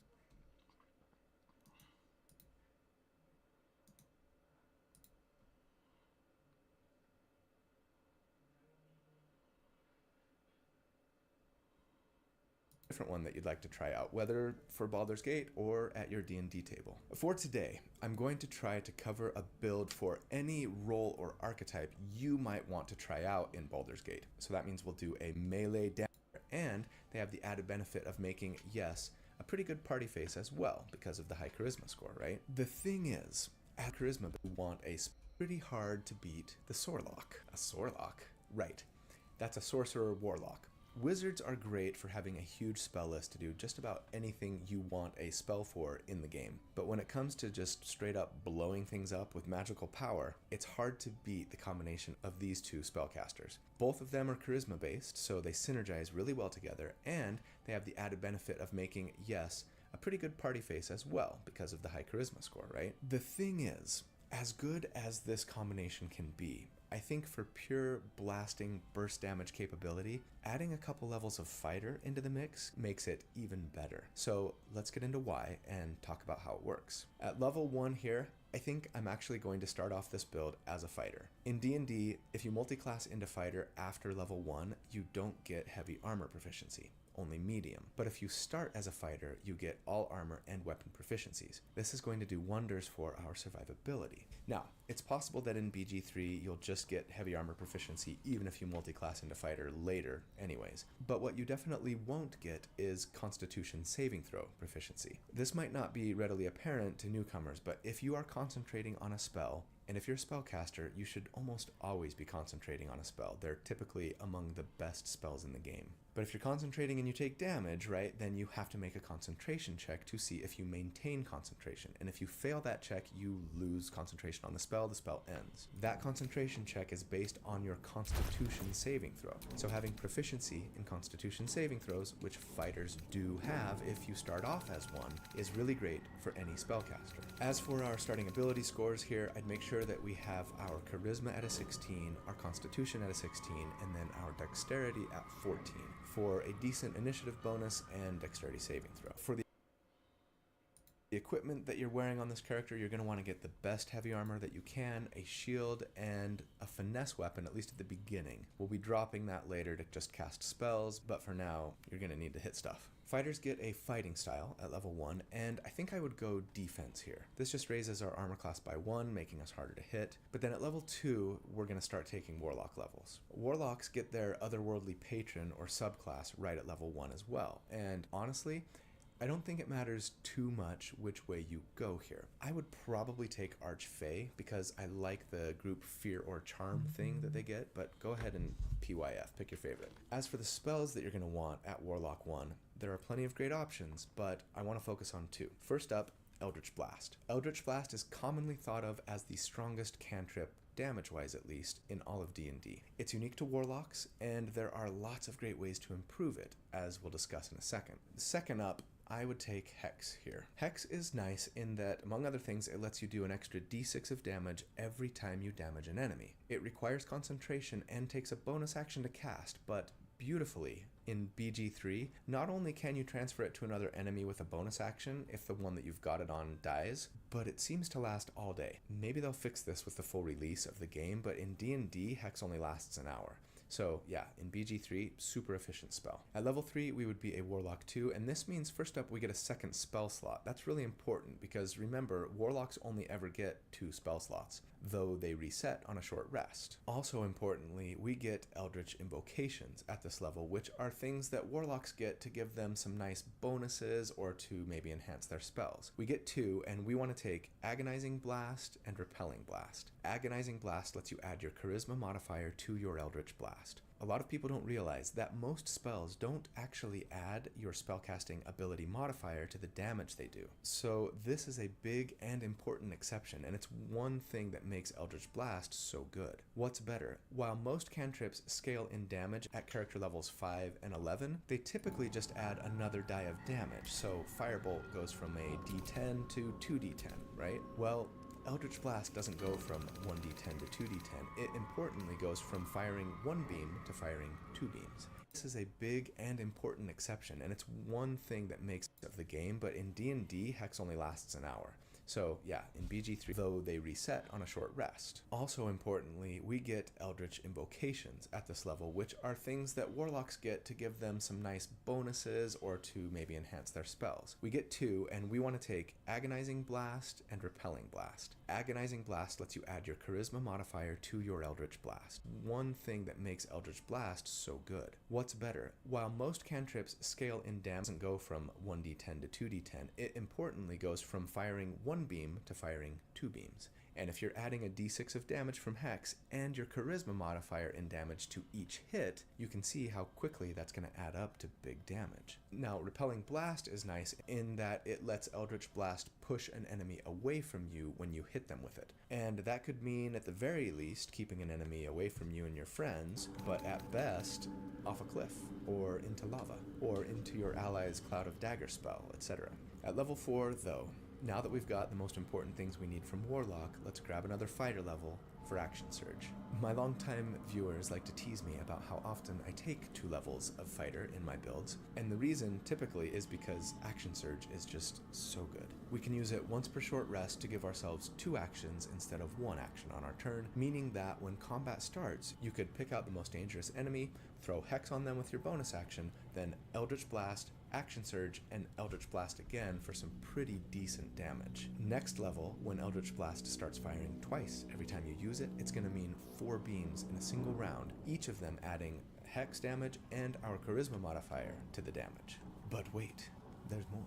Because at level 5, we're going to start taking Sorcerer levels. That's right. And at Sorcerer 1, we also get our subclass. And again, I'm going to say pick your favorite here. It's not really going to impact what we're doing with our blaster damage all that much. I'd maybe go Draconic Bloodline to get a little more damage out of, say, our fireballs later, but you do what looks most fun for you. At level 6, we'd be a Sorcerer 2, and in Baldur's Gate 3, we get our first meta magic options. Typically, we have to wait until level 3 in D&D. So yeah, Sorcerers get what are called sorcery points. We start getting them now, we get 1 per level, so we've got 2 sorcery points here, and then they come back on a long rest, so we only get to use them per day, right? That said, you can turn unspent spell slots into more sorcery points, or turn sorcery points into more spell slots. At this level, we also get a few meta magic options to choose from. They're all cool, but none are particularly important for this build, so PYF. But at level 7, we'd be a Sorcerer 3, and that's when things get really good, because we get more meta magic options, meaning we can grab my favorite, Quicken Spell. Quicken Spell lets you cast a spell that normally takes an action to cast as a bonus action instead. Now, Quicken Spell is more expensive than it is in D&D here. It costs all 3 of our sorcery points. But now, when you're in a fight against a really mean big bad, here's how things would go. On round 1, you would cast Hex on that big bad and then hit him with Eldritch Blast. On round 2, you go Supernova, using Quicken Spell to cast 2 beams of Eldritch Blast, then our action to do the same, then Action Surge to do it a 3rd time, hitting that boss with 6d10 beams of magic that each add a d6 plus 3 from our Charisma modifier. Kaboom. So from this point on, with this build, I'd probably just stick with Sorcerer to grab more meta magic points and better spells, bumping our Charisma with every ability score increase that we get. And that's the ultimate blaster. And finally, build number 5, the Tank. So, most of you who are familiar with video game role-playing games are probably familiar. Remember, Warlocks... I'm debating on respecking and...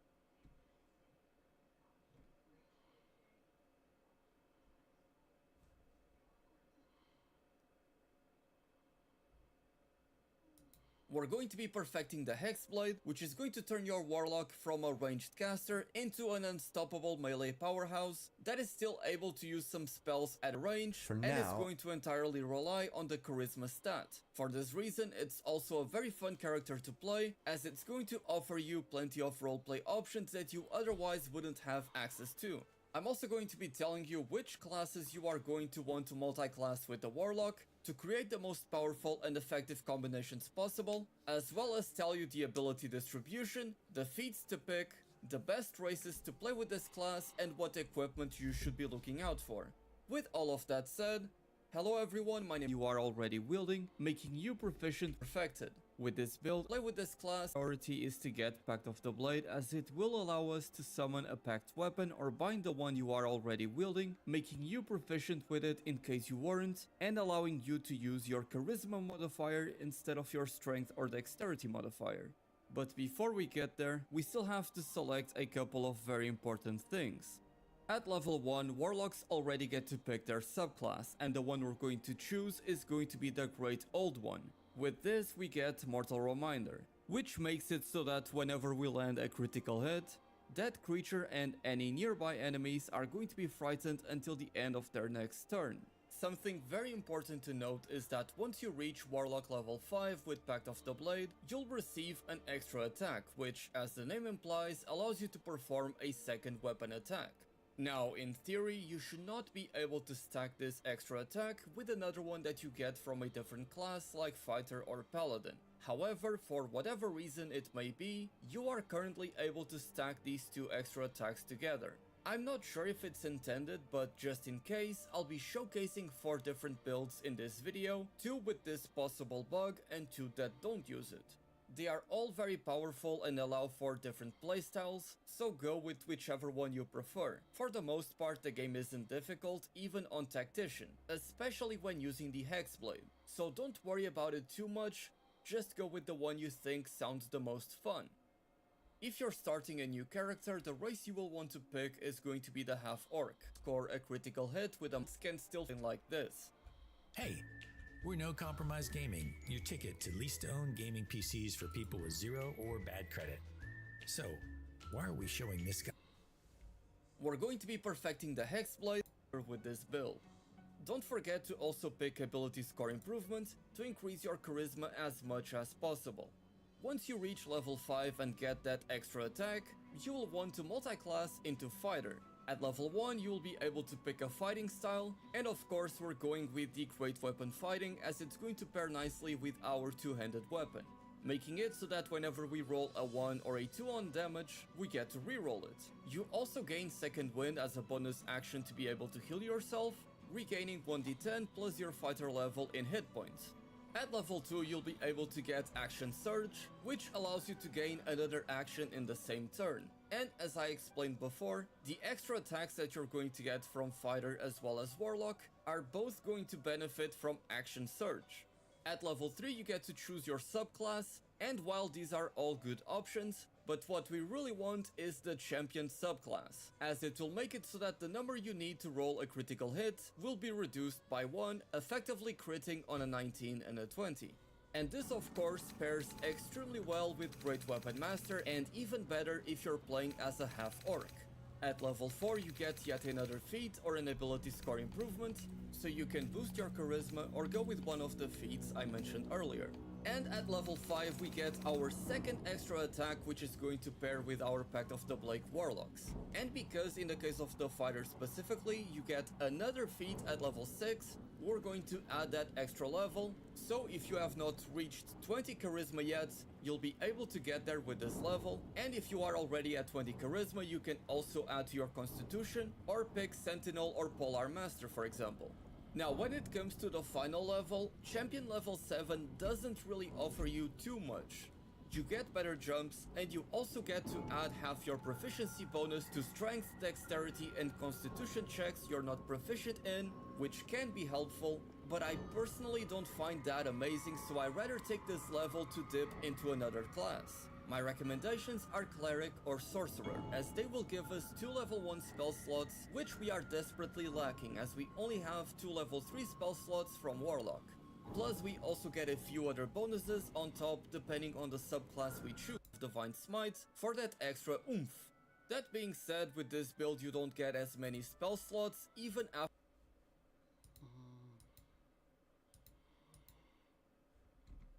this build up to almost max level, and while it delays the early game power spike by 1 level because you want to multi-class into fighter very early, the mid-game and end-game for this build is quite powerful, and you have a lot of tools at your disposal. The idea is that by combining 3 levels of fighter with 9 levels of warlock, you end up with an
multi-classing as a wizard still lets you learn spells up to the maximum spell slot that you have currently for your character.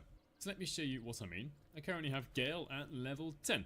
Okay, so his maximum current spell level is 5. If I got to level 11, that would be 6. Dost thou require a new So I'm going to use Withers. as thou desire? And I'm going to take maybe my first level in Wizard. And the details don't really matter too much here. And then when I level up, if I pick character classes that are full casters, the full casters are bards, clerics, druids, sorcerers, and wizards. Well, I can't multi-class into wizard. Let's just say cleric. And let's say I want to be a Tempest domain cleric or war domain cleric. Although Gale probably would be a knowledge domain, but whatever. And then I'm going to keep on leveling up in cleric. I'm going to leave wizard alone. And I'm probably going to speed this up for the video.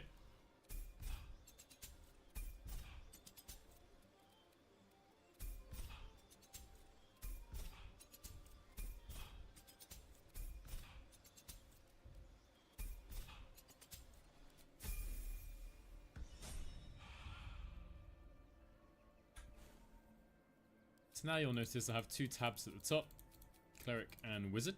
And in the wizard tab, I've still got all of these spells which I've learned from scrolls, from Gale.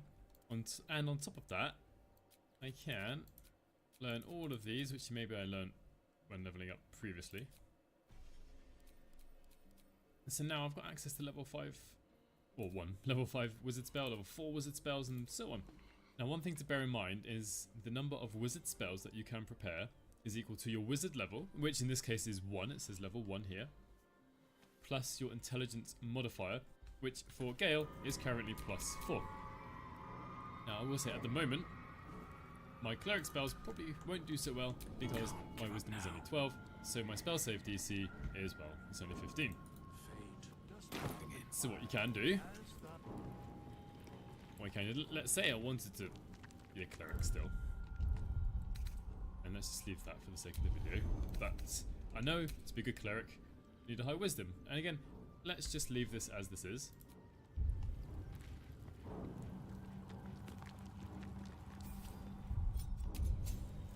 Now I'm going to take 1 level in wizards.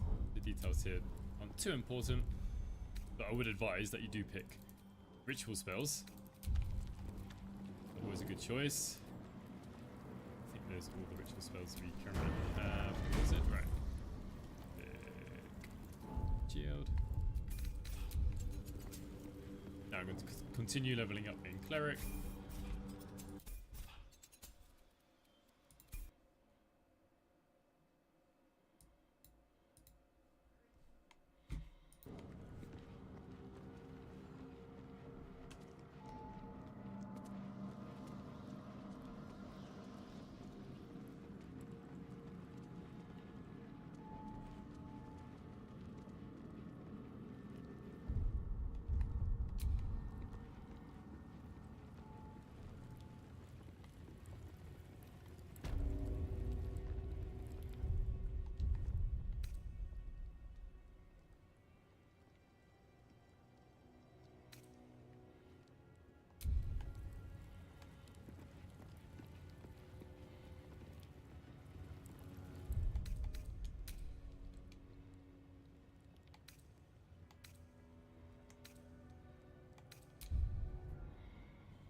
An extremely versatile character that feels pretty much at home slugging it out on the front line and sitting back and nailing enemies with spells and eldritch blasts.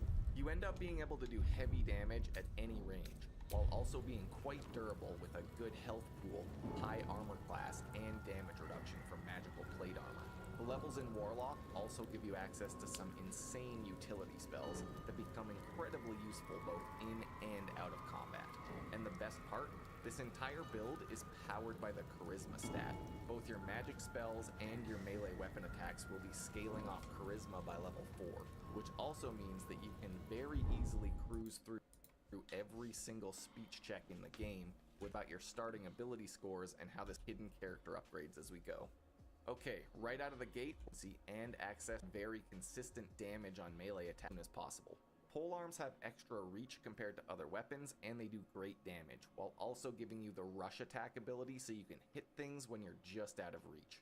For your starting ability scores, I recommend 10 strength just to avoid any penalties during your low levels, 14 dexterity to help you hit enemies and dodge attacks, and then use your +1 bonus to get 16 constitution so you have a pretty good health pool early on.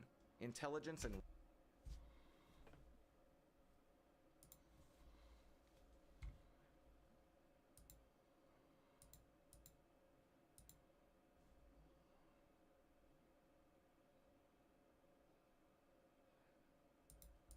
if you multi-class into our survival, save among the spells one at 14.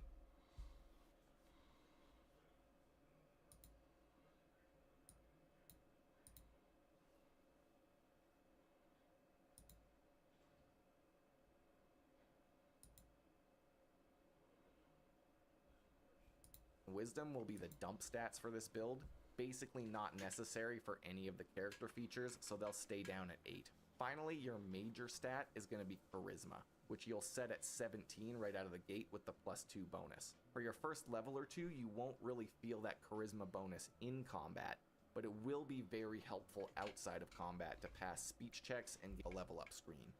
If you are playing on the easiest difficulty, you will need to add a mod to multiclass, but for every add class button in the top right of the level up screen.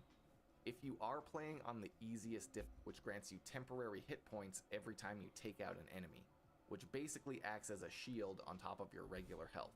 Warlocks don't have very many spell slots, which grants you temporary hit points every time you take out an enemy, which basically acts as a shield on top of your regular health. Warlocks don't have class will playing on the easiest 2 charisma switch right into the Warlock class, which is done by hitting the add class. Just click onto that on top of your regular health.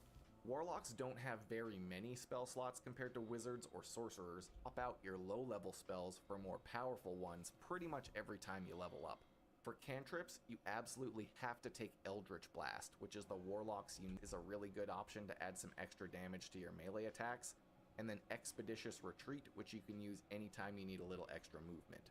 For levels 3, 4, 5, and 6, we'll be staying on Warlock. So here at level 3, we'll start off by learning a new spell. And I would say, overall, Witch Bolt is the best one to take here. Next, you get to pick 2 Eldritch Invocations, which are unique upgrades for the Fiendish Vigor, which gives you the False Life spell that adds 7 temporary HP, and it can be cast infinitely since it doesn't take a spell slot.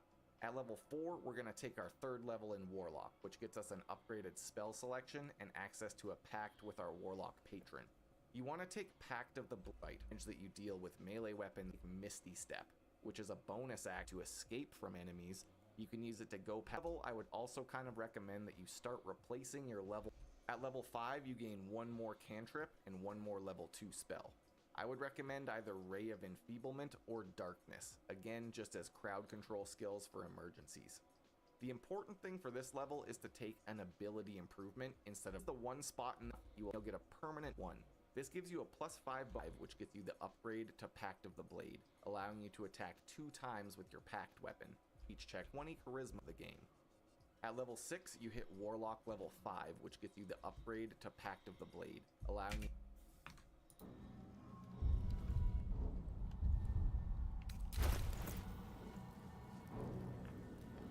to attack 2 times with your Pact weapon. You also gain access to level 3 spells here, which means you can start doing things like throwing fireballs and casting Fly on yourself. This level is your first Pact weapon. You also gain access to level 3 spells here, which means you can start doing things like throwing fireballs and casting Fly on yourself. This level is your first real power spike, and you'll immediately feel it in combat. You double your damage and get insane spells. It's really a huge upgrade. For your first level 3 spell, I would take Fireball just because it's awesome and it's really useful, but there's a lot of other good options too. Just remember, you can also swap out a spell to get a second level 3 spell. I would recommend swapping something out to get Counterspell personally, which gives you a chance to nullify any spell cast within your range as a reaction on your turn. Finally, you get another Invocation as well, so take either Beguiling Influence for a boost to speech checks, or Devil's Sight for some free dark vision on your character. Now at level 7, we're actually going to swap back to the Fighter class for about 2 levels. At Fighter level 2, you're going to get Action Surge, which basically lets you take an extra turn once per short rest. Because you have so many tools in your toolkit with this build by now, an Action Surge can be used in a lot of awesome ways. You can get an extra spell cast, you can attack 2 extra times, or you can use Misty Step or just regular movement to cover a lot of extra distance. It's a huge bonus, and this is kind of your second mid-game power spike. Listen, there's a good chance somebody's trying to hack your website right now. You gotta make sure you're covered.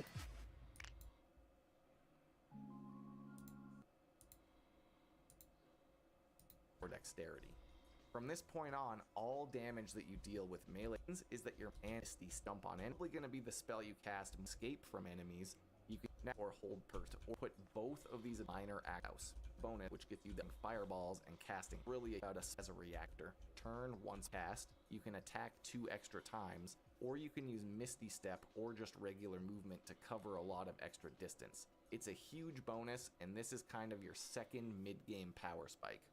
At level 8, we go for a 3rd level in Fighter, which allows us to take a specialization. For this build, I go with Battle Master, which gives access to combat maneuvers, special abilities that let you do more stuff in melee combat. For my combat maneuvers, I really like Trip Attack for a chance to knock things prone, Riposte so you can swing back at anyone who misses you in melee, and Rally, which allows you to pop a free little heal on yourself or any ally in combat. At level 9, you kind of have a big choice to make. Because the max level in Baldur's Gate is 12, you basically have to decide between gaining an extra feat or ability increase by putting a 4th level into Fighter, or you commit to the Warlock path for the rest of your levels and eventually gain access to level 5 spells, which are quite powerful. Personally, I decided to skip the extra feat and commit to Warlock, so by level 12 I can have 5th level spell slots. Warlock also gets Dark One's Luck at level 6, which adds 1d10 to ability rolls once per day, so you can almost always succeed on those really important skill checks without having to save scum.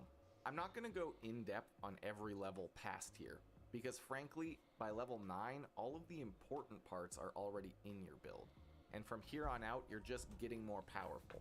A few pointers for levels 9 to 12 though would be to remember to swap out low level spells for the higher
for a decent will be draw 1, making us hard. It matters too much which way you go. Warlock 1. There are plenty of great options. Blocks 6 of day with maybe enhance that. Most spells don't act what's better than Rex and your charisma modifier you when Cloud of Daggers. How often I take 2 levels of fighter in my builds, and the reason typically is because Action Surge is just so good. Which in 4B taking extra damage, all that. Be a sorcerer too. And in Baldur's Gate 3, we get our first meta magic options. Typically, we have to wait until level, but really going to impact what we're going to 4B Eldritch Blast, Action Surge, and Eldritch Blast again for some, and our Charisma modifier to the damage.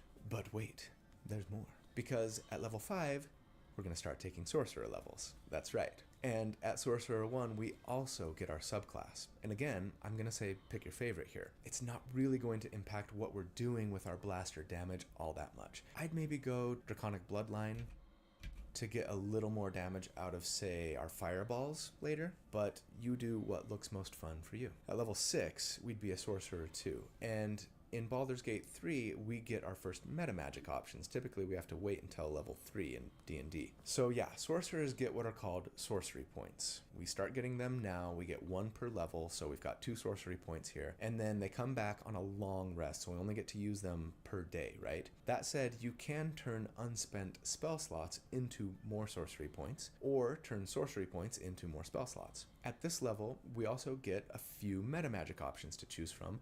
They're all cool, but none are particularly important for this build, so PYF. But at level 7, we'd be a Sorcerer 3, and that's when things get really good, because we get more meta magic options, meaning we can grab my favorite, Quicken Spell. Quicken Spell lets you cast a spell that normally takes an action to cast as a bonus action instead. Now, Quicken Spell is more expensive than it is in D&D here. It costs all 3 of our sorcery points. But now, when you're in a fight against a really mean big bad, here's how things would go. On round 1, you would cast Hex on that big bad and then hit him with Eldritch Blast. On round 2, you go Supernova, using Quicken Spell to cast 2 beams of Eldritch Blast, then our action to do the same, then Action Surge to do it a 3rd time, hitting that boss with 6d10 beams of magic that each add a d6 plus 3 from our Charisma modifier. Kaboom. So from this point on, with this build, I'd probably just stick with Sorcerer to grab more meta magic points and better spells, bumping our Charisma with every ability score increase that we get. And that's the ultimate blaster. And finally, build number 5.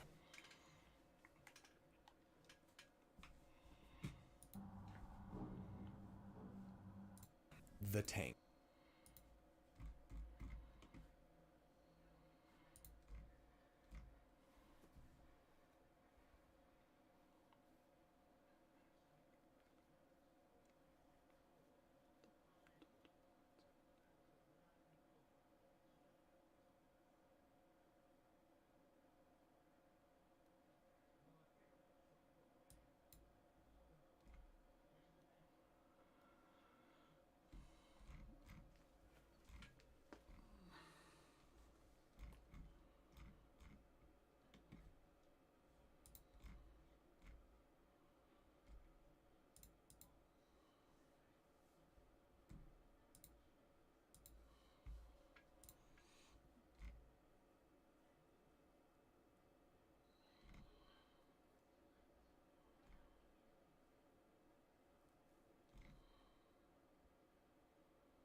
it matters too much which way you go here.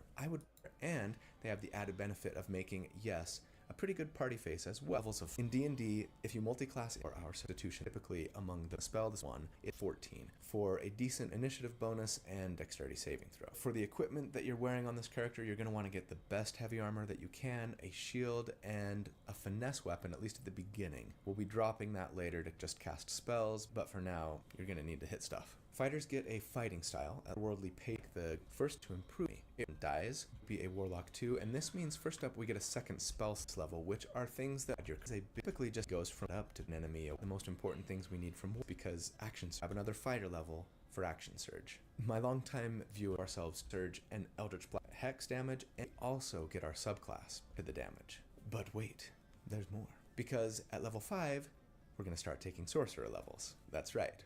Add Eldritch setup to Nera. At 2 level turn, the DC modified class. And again, I'm going to say, but wait, starts fighting me and surge another fighter level for action surge. My longtime viewers like to tease me about how often I take 2 levels of fighter in my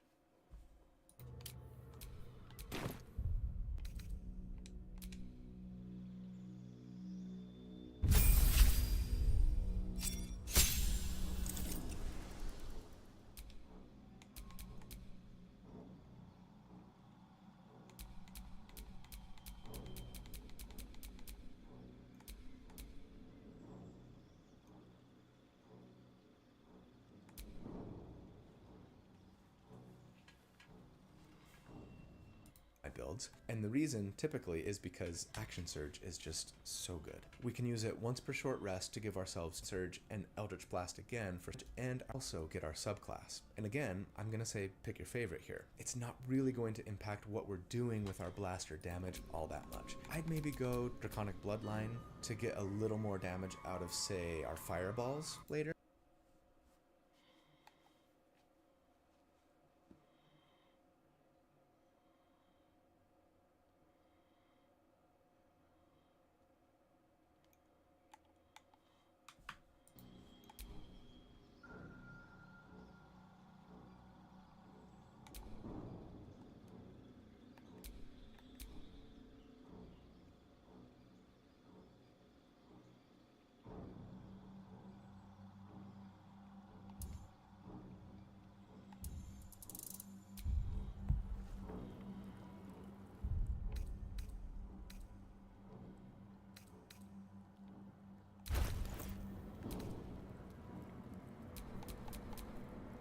My faith will guide me. All right, what now? But you do what looks most fun for you. At level 6, rest to give ourselves 2 actions off a cliff, or into lava, or into you're adding a d6 of damage from you. So this is a big and slot. That's really important because remember, cantrips scale in damage off a cliff, or fighter level for action surge. Every time you use it, do what looks most fun for you. At level 6, we'd be a sorcerer too, and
My Arden spoke of one of our kin that escaped a crashing Geik slave vessel. Chikrai. Vlaakith's justice in flesh. You have accomplished much, child. I am pleased to finally meet you. I heard there is so much goblin blood on your hands that it soaks their children's nightmares. To business. I suspect you plucked something precious from the Geik ship. Something that belongs to us. The weapon. Give it to me. Don't do it. The weapon is how I protect you. Do it. Do not disobey the Inquisitor.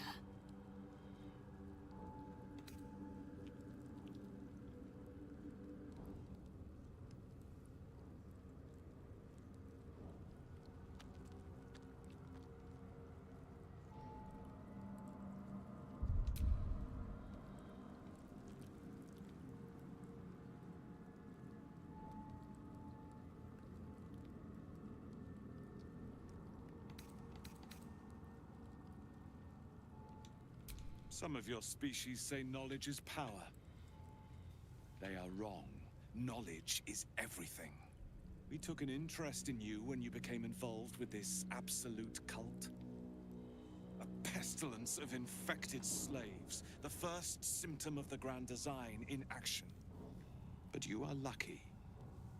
That weapon you carry is the solution.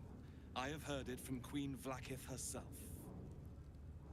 Hand it over.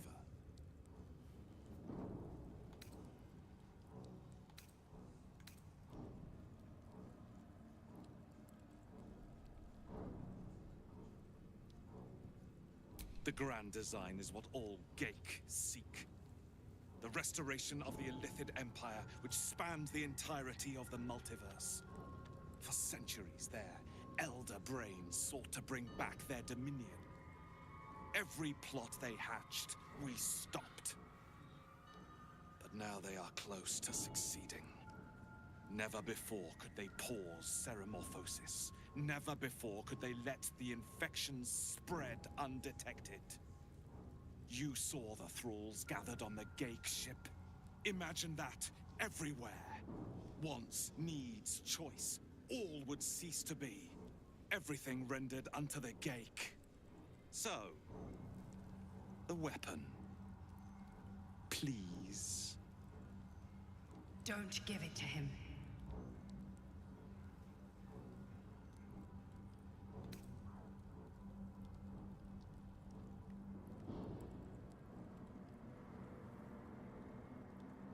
Do not try me. Hand over the artifact or die by my hand.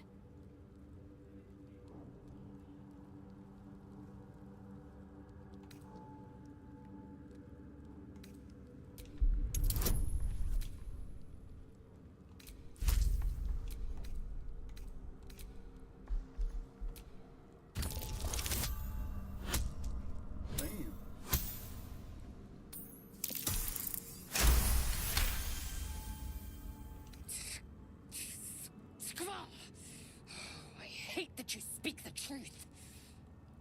Choose. Your path is mine to follow.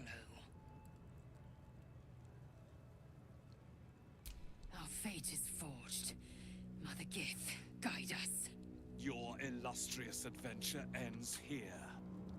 Hetazith!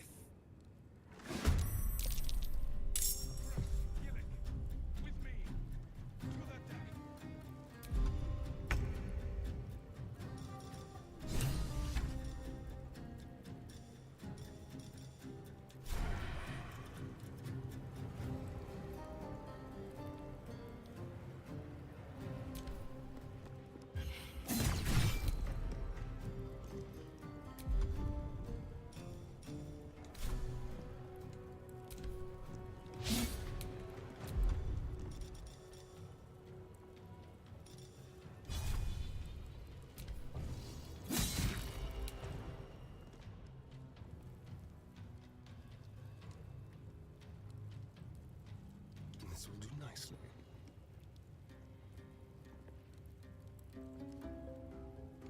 I am fury. I am death.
swift as my feet can carry me.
Take two.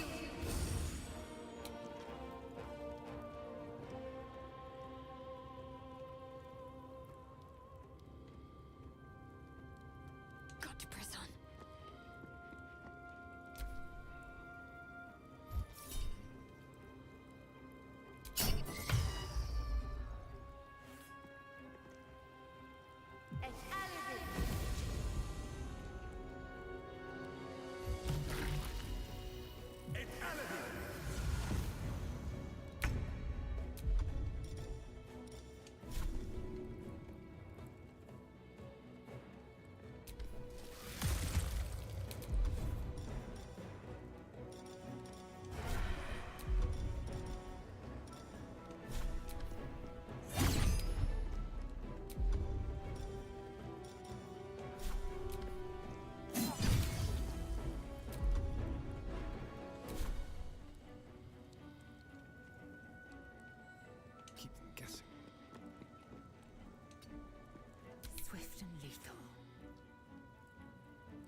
go. I will ascend.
It's pride I pay.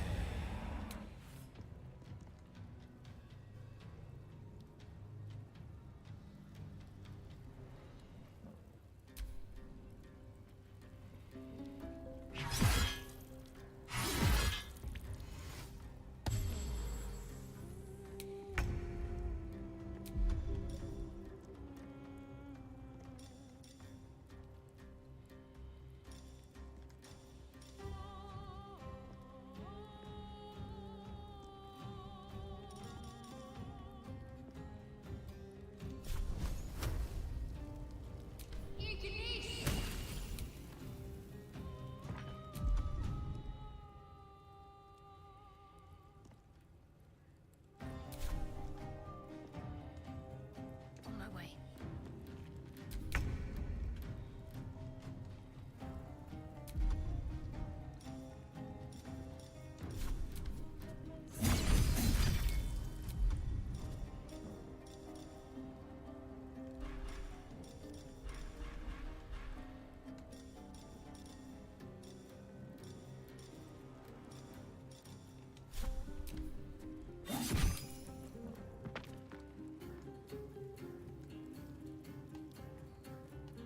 Yes, here.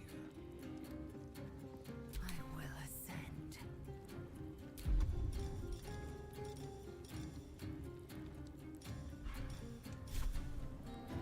Let my name be known.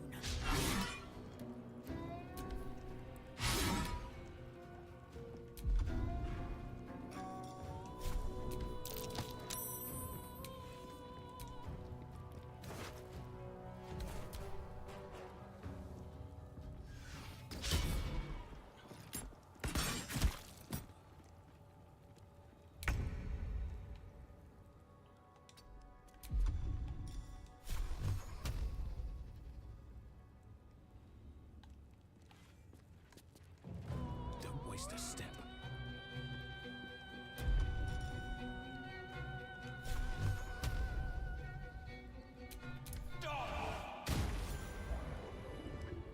Inquisitor Wargaz was potent.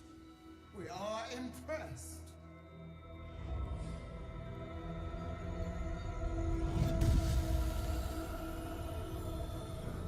My queen. Scarthsai. You are permitted to look upon me. You are invited to kneel. The Deathless Queen has spoken. You will obey.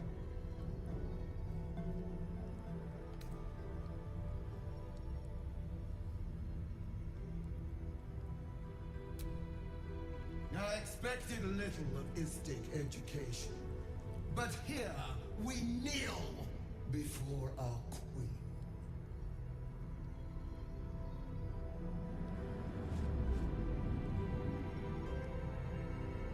Your choice of allies is most vexing. They do not become you, Lae'zel. Chma Zalav Lakith. You know me. Arlon of Kalir speaks most highly, as did Achaya before. You seek purity. I may yet grant it.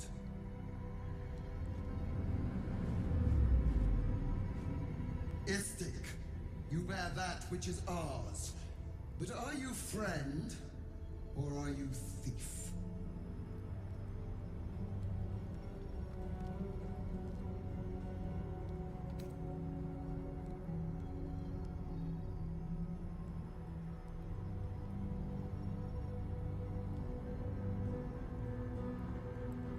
Your utility is proven, but your heroism is yet to be witnessed. A test, then, to see if you are as capable as you profess to be. That weapon you carry, the Astral Prism, it is corrupted. I will cleanse it for you, my queen. Tell me how. There is someone inside. Their mind is warped, broken, a blight. They are an agent of the Grand Design, sent to sabotage the Astral Prism. Our last defense against the return of the Illithid Empire. As long as they live, the prism is compromised. Kill them! Do this, and I will cleanse you and your allies. Do this, and ascend! Ascension. My queen. An honor gained. A burden borne. Choose. But know this. The cost of refusal is great. Not merely great, Lae'zel. Eternal.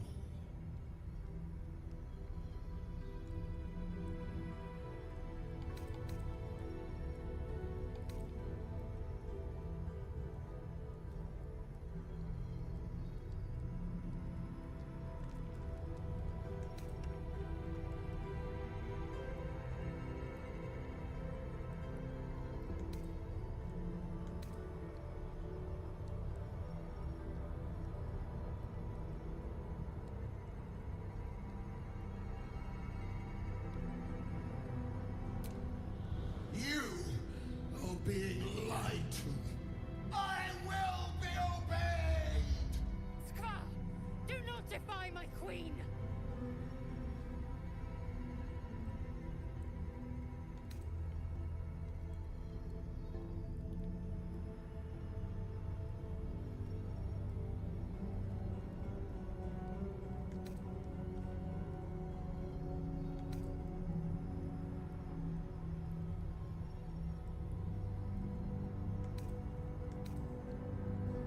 Perhaps I misheard. You would not speak ill of a god, would you? Do not test her. She will be our ruin.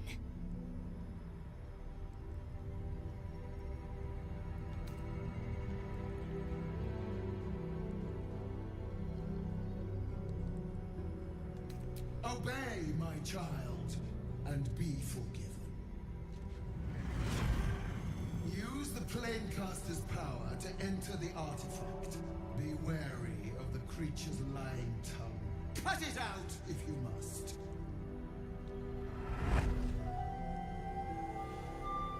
You will not leave this room until it is done. Barna's in. Our each step with purpose.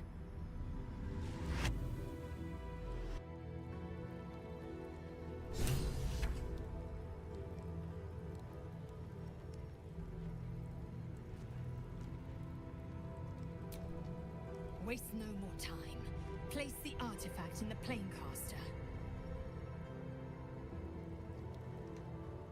My orders were to keep the artifact safe, not pry into it.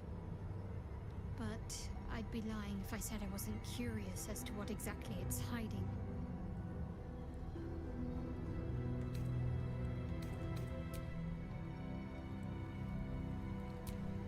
Well, this is exciting. It's not every day you get to speak to a god queen, much less be bossed around by one.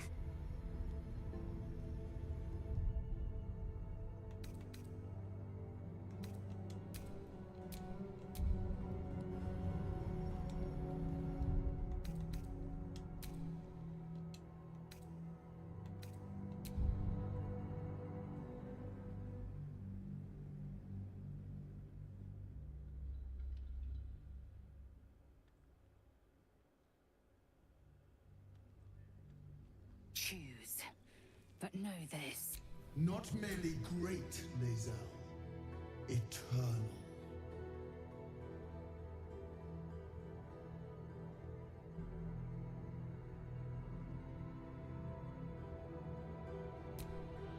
You are being lied to. I will be. Skra! Do not defy my queen!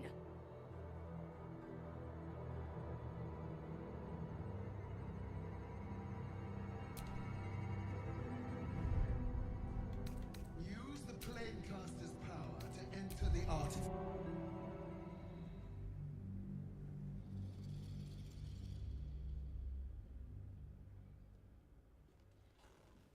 I have another save. I want to.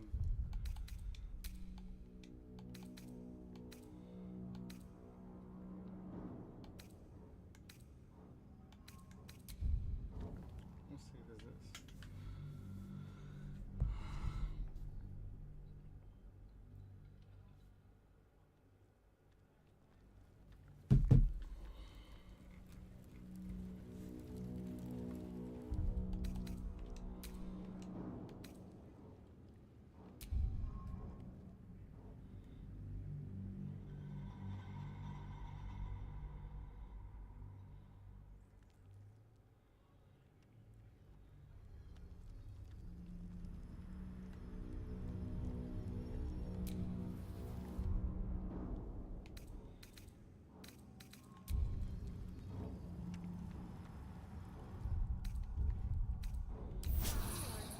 Time to see what new horrors waiting for us.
All's well that ends.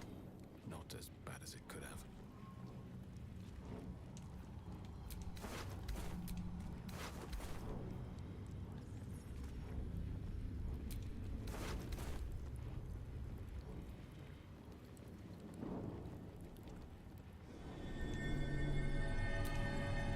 Lathander blesses the rising, bountiful sun. Lathander bids the setting sun a fond farewell.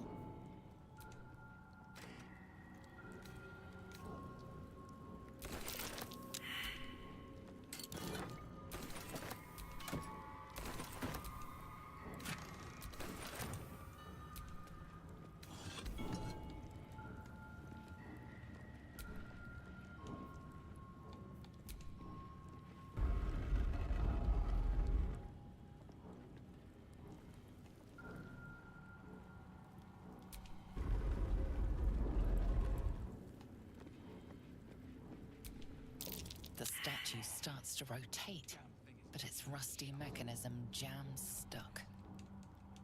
The statue starts to rotate, but its rusty mechanism jams stuck.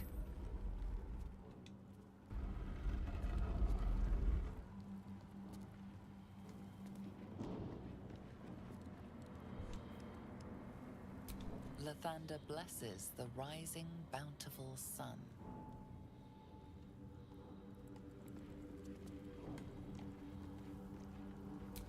Lathander bids the setting sun a fond farewell.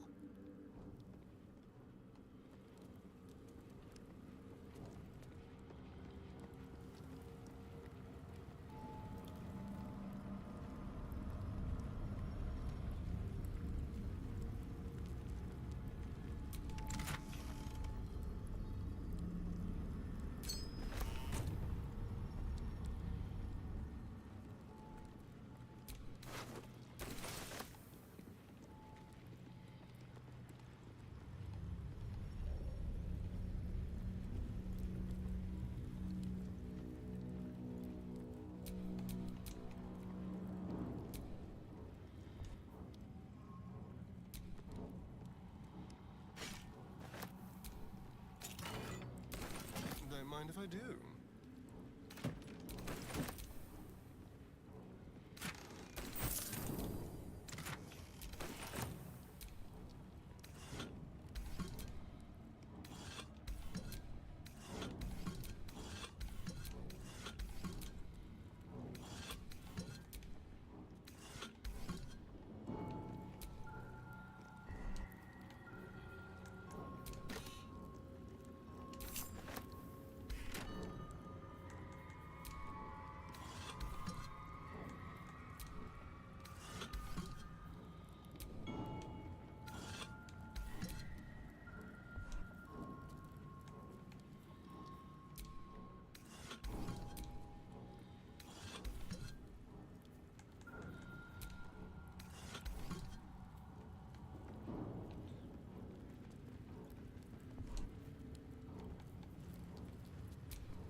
Vlaakith! I have wielded your fury as a blade, roared your wrath as a dragon. Yet I crawl among my own people, low as an asp's belly. Shkaketh! Is this to be my penance? Is this heart of stone doomed to shatter? She tests me. A trial of faith. Kalir prepared me. Only the heaviest souls soar to the astral. Yes. Yes. I might gain Vlakith's favor yet.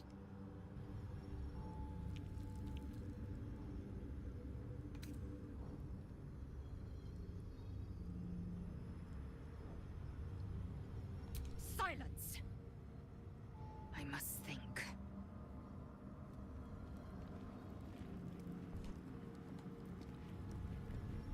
Oh, nothing over here? I did that jump.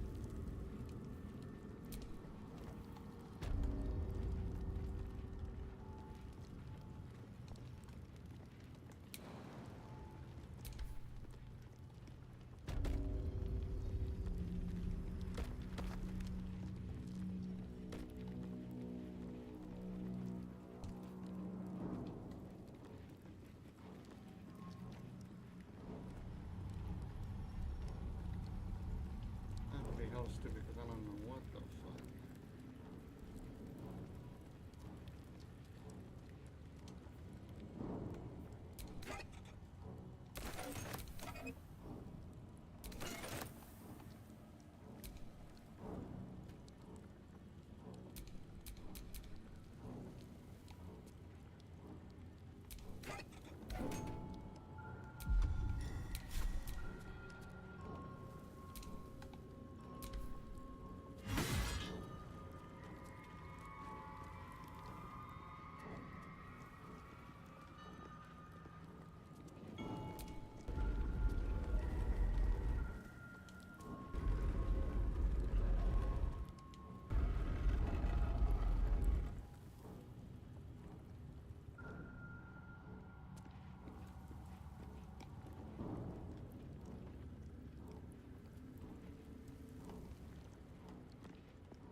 Final map of Act 1. The Crash. But here you can find one mine. You're gonna go to the micro dungeon, also chests, and there is a puzzle that leads to Late Tender dungeon, or better to say, once you resolve this, you're gonna get the Blood of Late Tender, the only legendary item in Act 1. Okay, so how you can resolve this without spoiling? Through conversation, deception, persuasion, by being loyal, by ignoring them, you can also ignore them, by combat. Your choice how you want to do it. The point is to resolve the statue's puzzle Again, I got a video on my channel of how to do it. It's gonna open the door, and you're gonna go to the micro dungeon and Blood of Late Ender. How to loot the Blood of Late Ender. This is the final map of the Act 1 map guide. Late Ender. There's traps everywhere. You shoot the crystals, you stop the trap, you pass through here, go over here, go there, shoot the trap, go back, open up, and if you resolve the glass puzzle in the monastery on the second floor, you received an item, you put it inside here, and you get the mace.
Lathander's light may be infinite, but his mercy is not. Return. Now.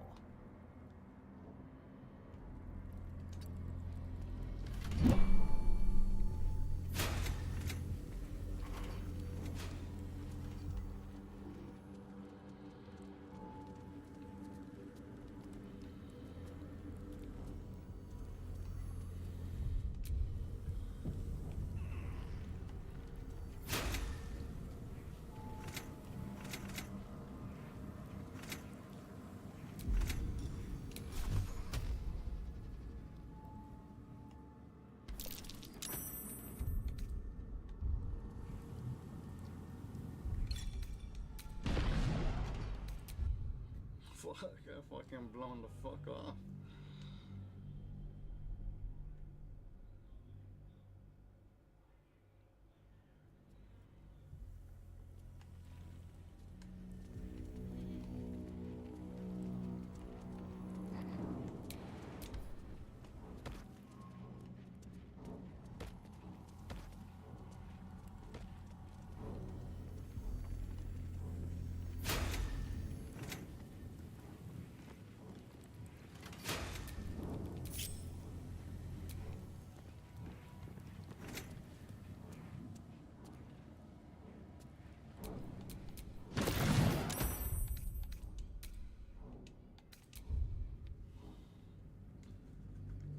Stupid ass fucking dude stood there.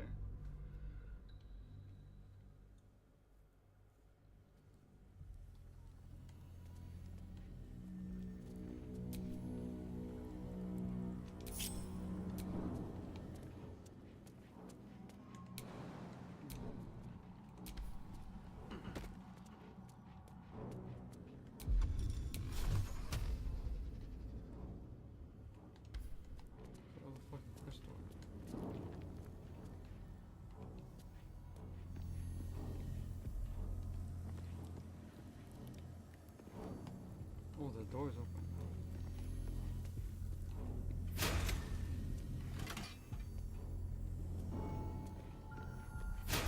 Lathander's light may be infinite, but his mercy is not. Return now.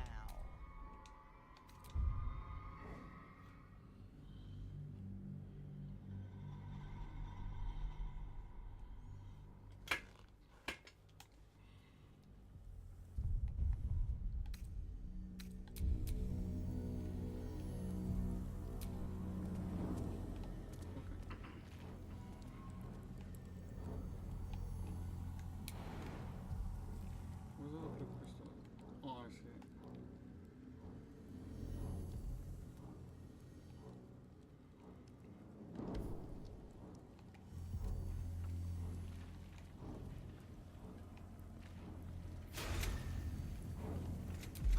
Oh yeah, they're fucking idiots. I can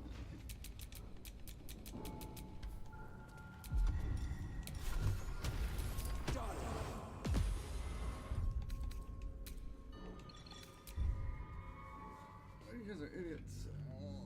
I thought I split and somehow you guys still followed me. Fucking idiots.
Don't do it.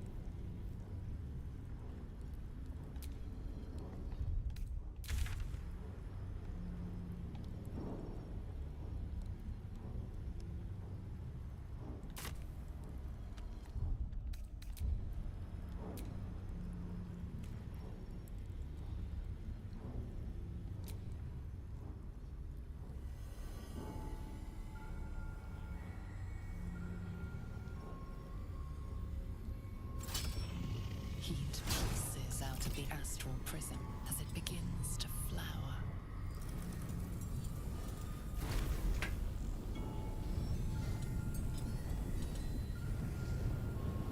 Your mind burns hot with excitement.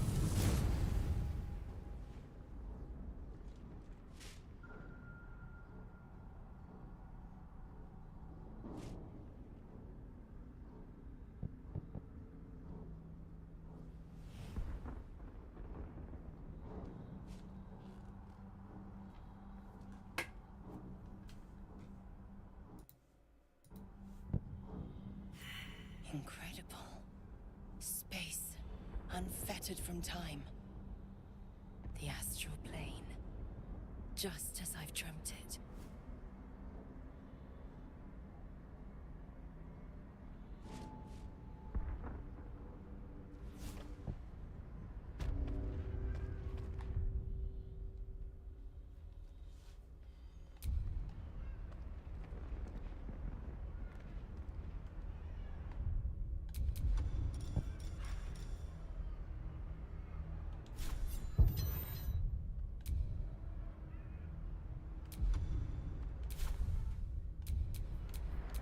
My faith protects me.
Vlaakith's will be done.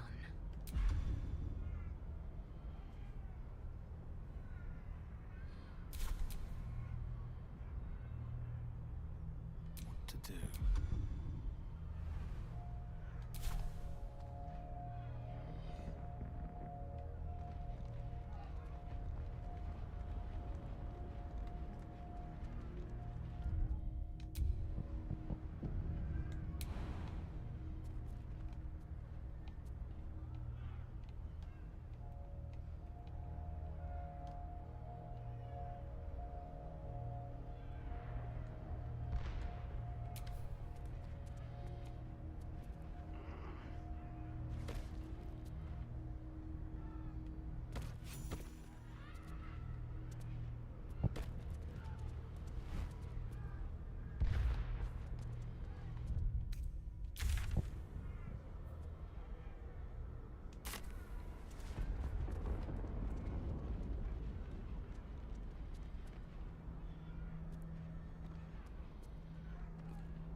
We will talk in private. Just the two of us.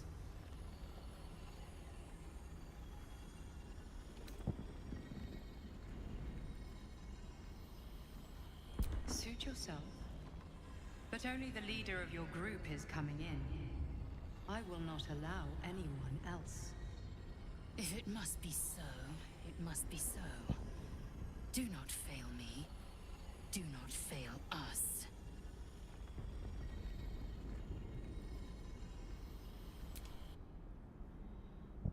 I may have made a mistake trusting you. I told you to stay away from the Githyanki. But you just couldn't help yourself. Could you?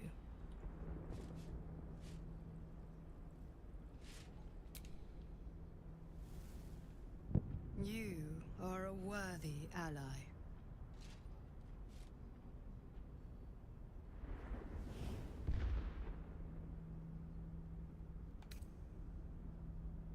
Very well. What do you want to know?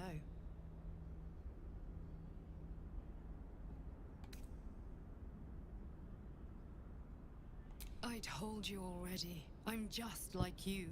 An adventurer from Baldur's Gate who was infected with an illicit tadpole and seeks to be free of the Absolute. But unlike you, unlike anyone else in any plane, I know Vlaakith's secret. It is a secret so great that if her people ever found out, that would be the end of her rule, the end of her. That same secret is how I've been protecting you from the Absolute. I can hear your thoughts. You think I'm lying. Vlaakith warned you that I would try to deceive you. But consider this. What reason have I to deceive you? I want the same thing as you. Freedom. I'm on your side. I have been since the very beginning.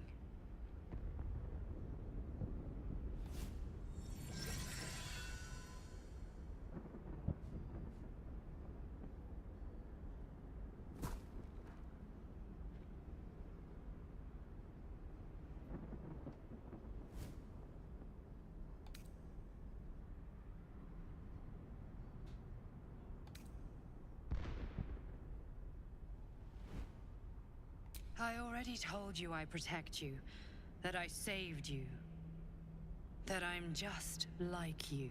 If this was not enough to convince you, what more is there to say?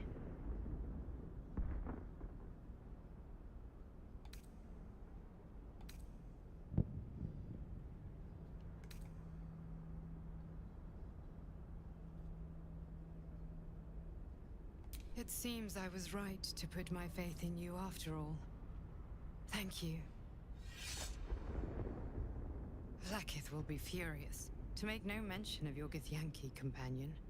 The Lich Queen fears nothing more than the loss of her empire. The knowledge I have of her deception will bring that about.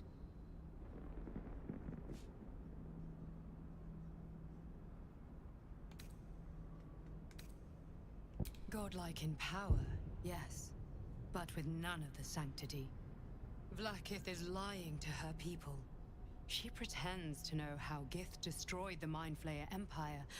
In truth, she knows nothing. If the Illithid Empire were ever to return, she would be incapable of stopping them. And if her people found out about her impotence, there would be mutiny, revolution, the end of her rule.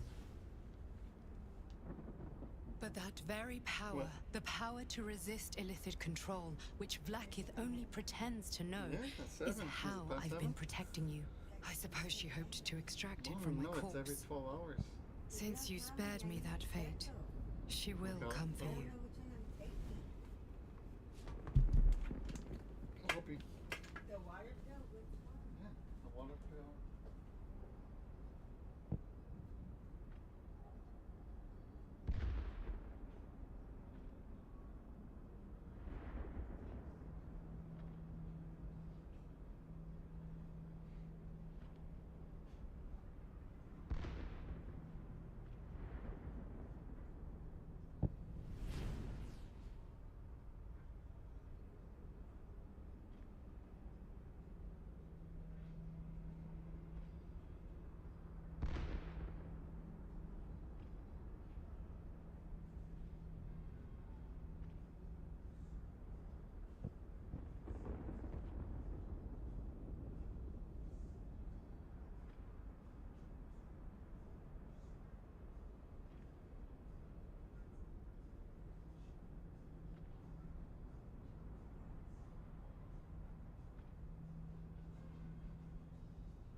logical question.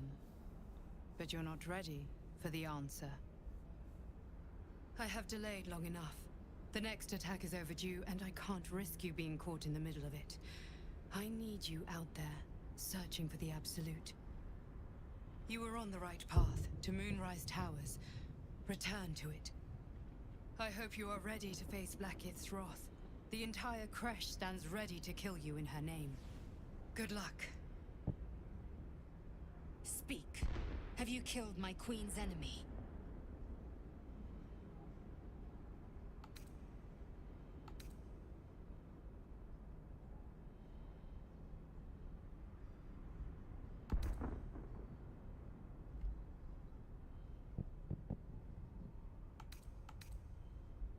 Blackith does not lie to her faithful.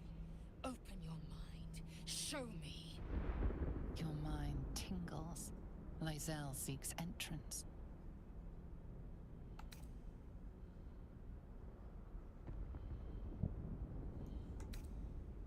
Your thoughts become one. She sees the truth of your confrontation in an instant. Blackith Tafkinazin. I see only madness. Blackith bears the full might of Tunarath's arms, and the covenant of the Great Mother Gith. Skvar! We are leaving this place, now!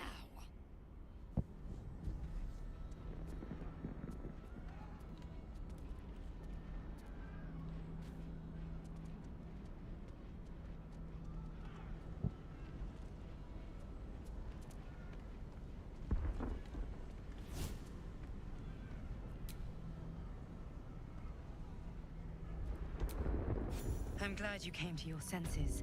Now leave, before the others come for us.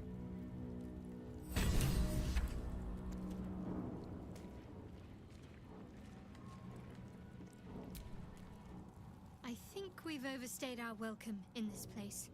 If we ever truly had one to begin with. We should leave.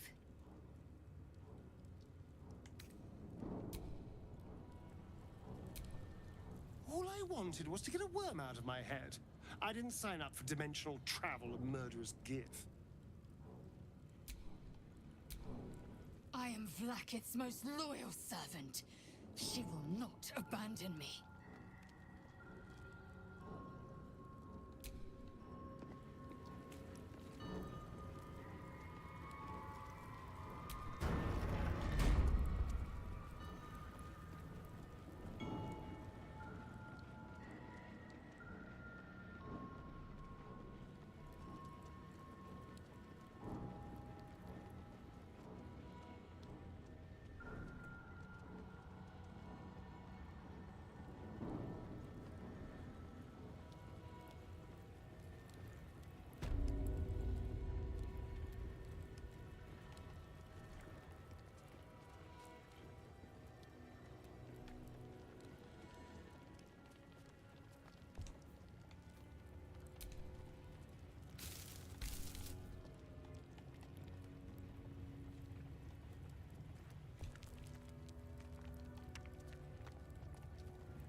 On the way.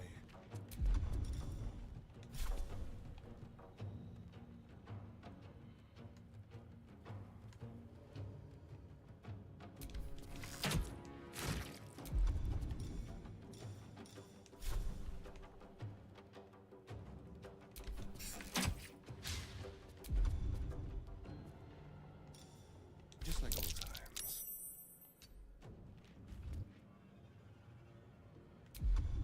Survival is all that matters.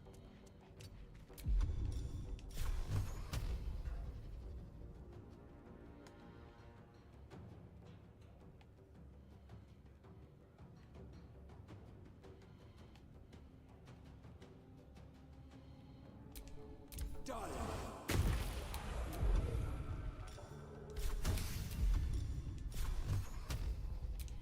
Done.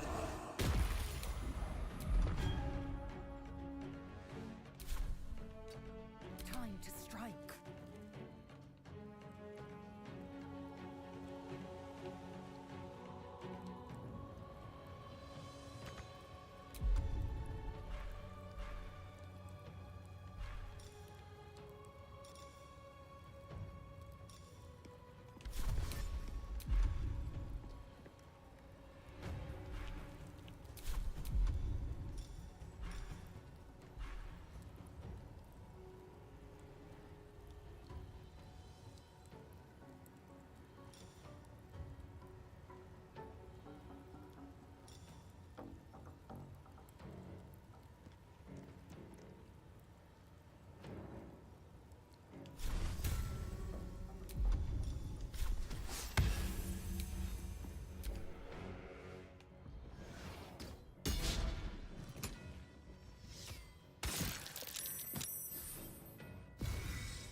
Onward.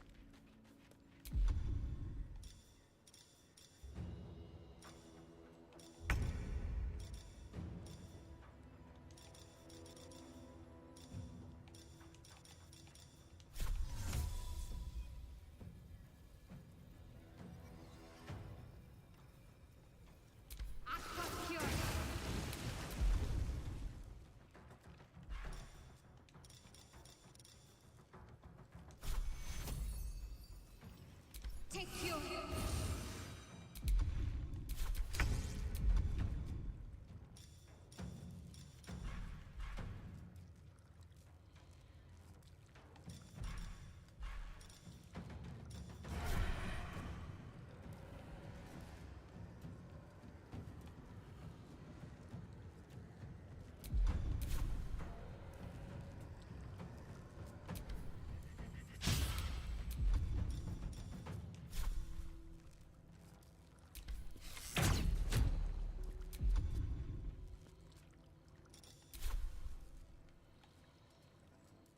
Still breathing, despite everything.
On the move.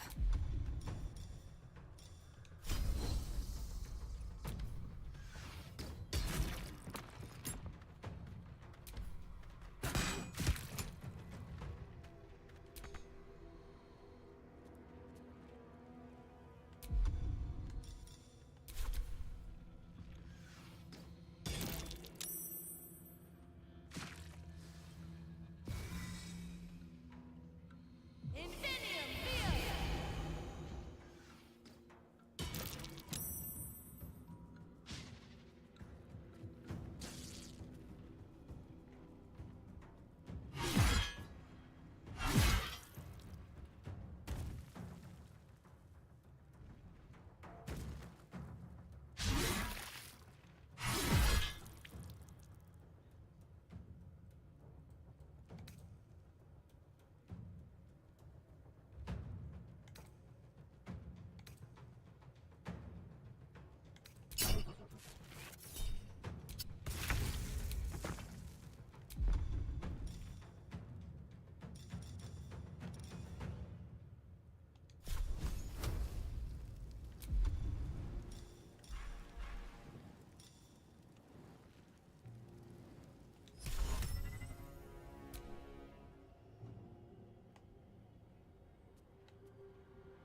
take you.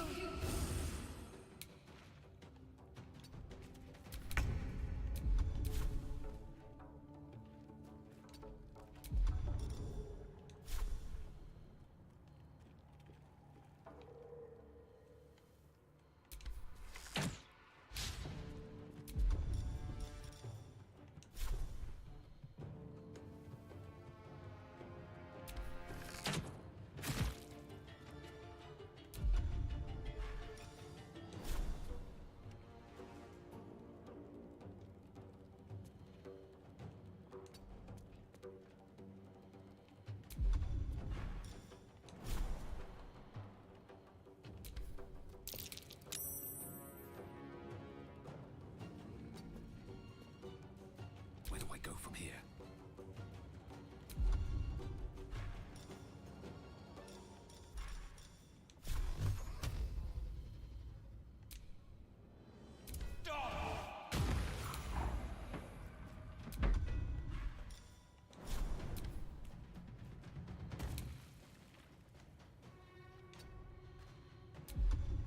Swift and lethal.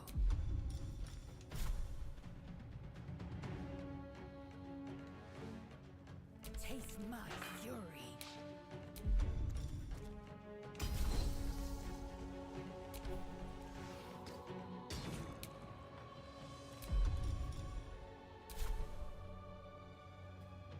On the move.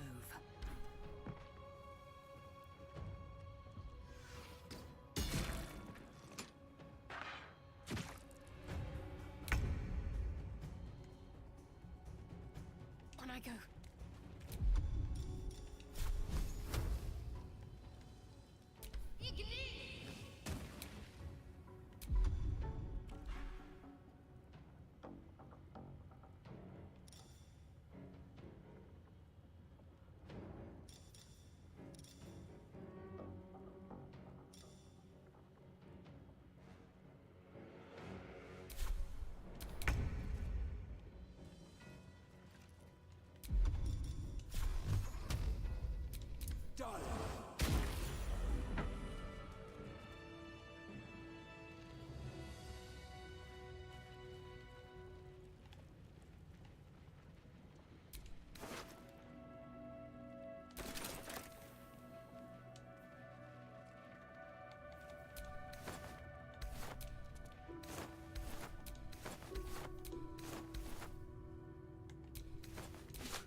Walking freely out of a Githyanki creche.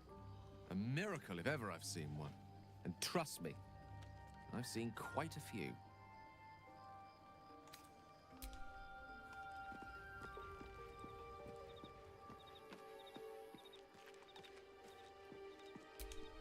Thank you for agreeing to... Looks like we're done here. Pity. This place has been a wild ride.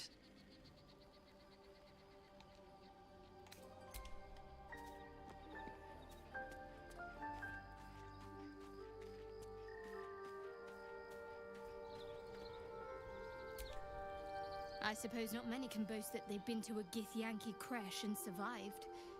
Perhaps that's a good omen for our chances going forward, if you're feeling optimistic.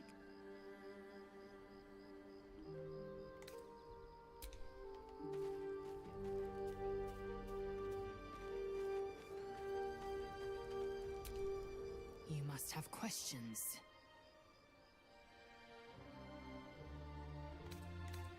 Are you sure that's the best course of act? Confirmed.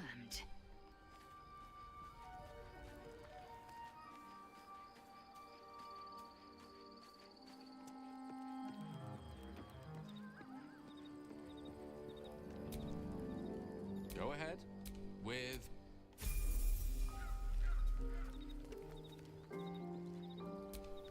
You wish to speak? My first tour of a Githyanki crash. Memorable, to be certain, but the service left something to be desired.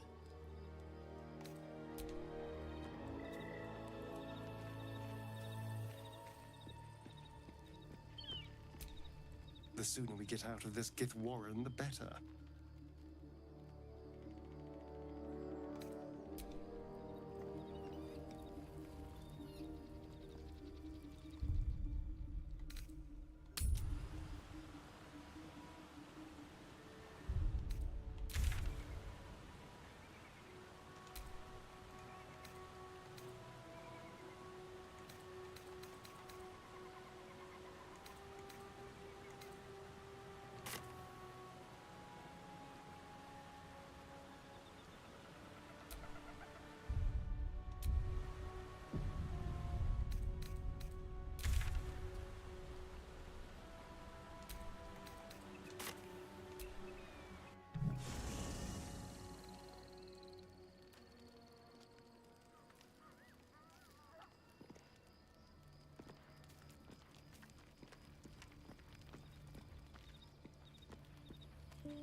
Thank you for...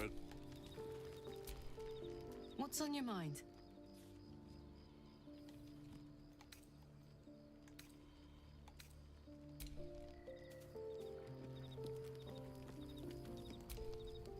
How can I help?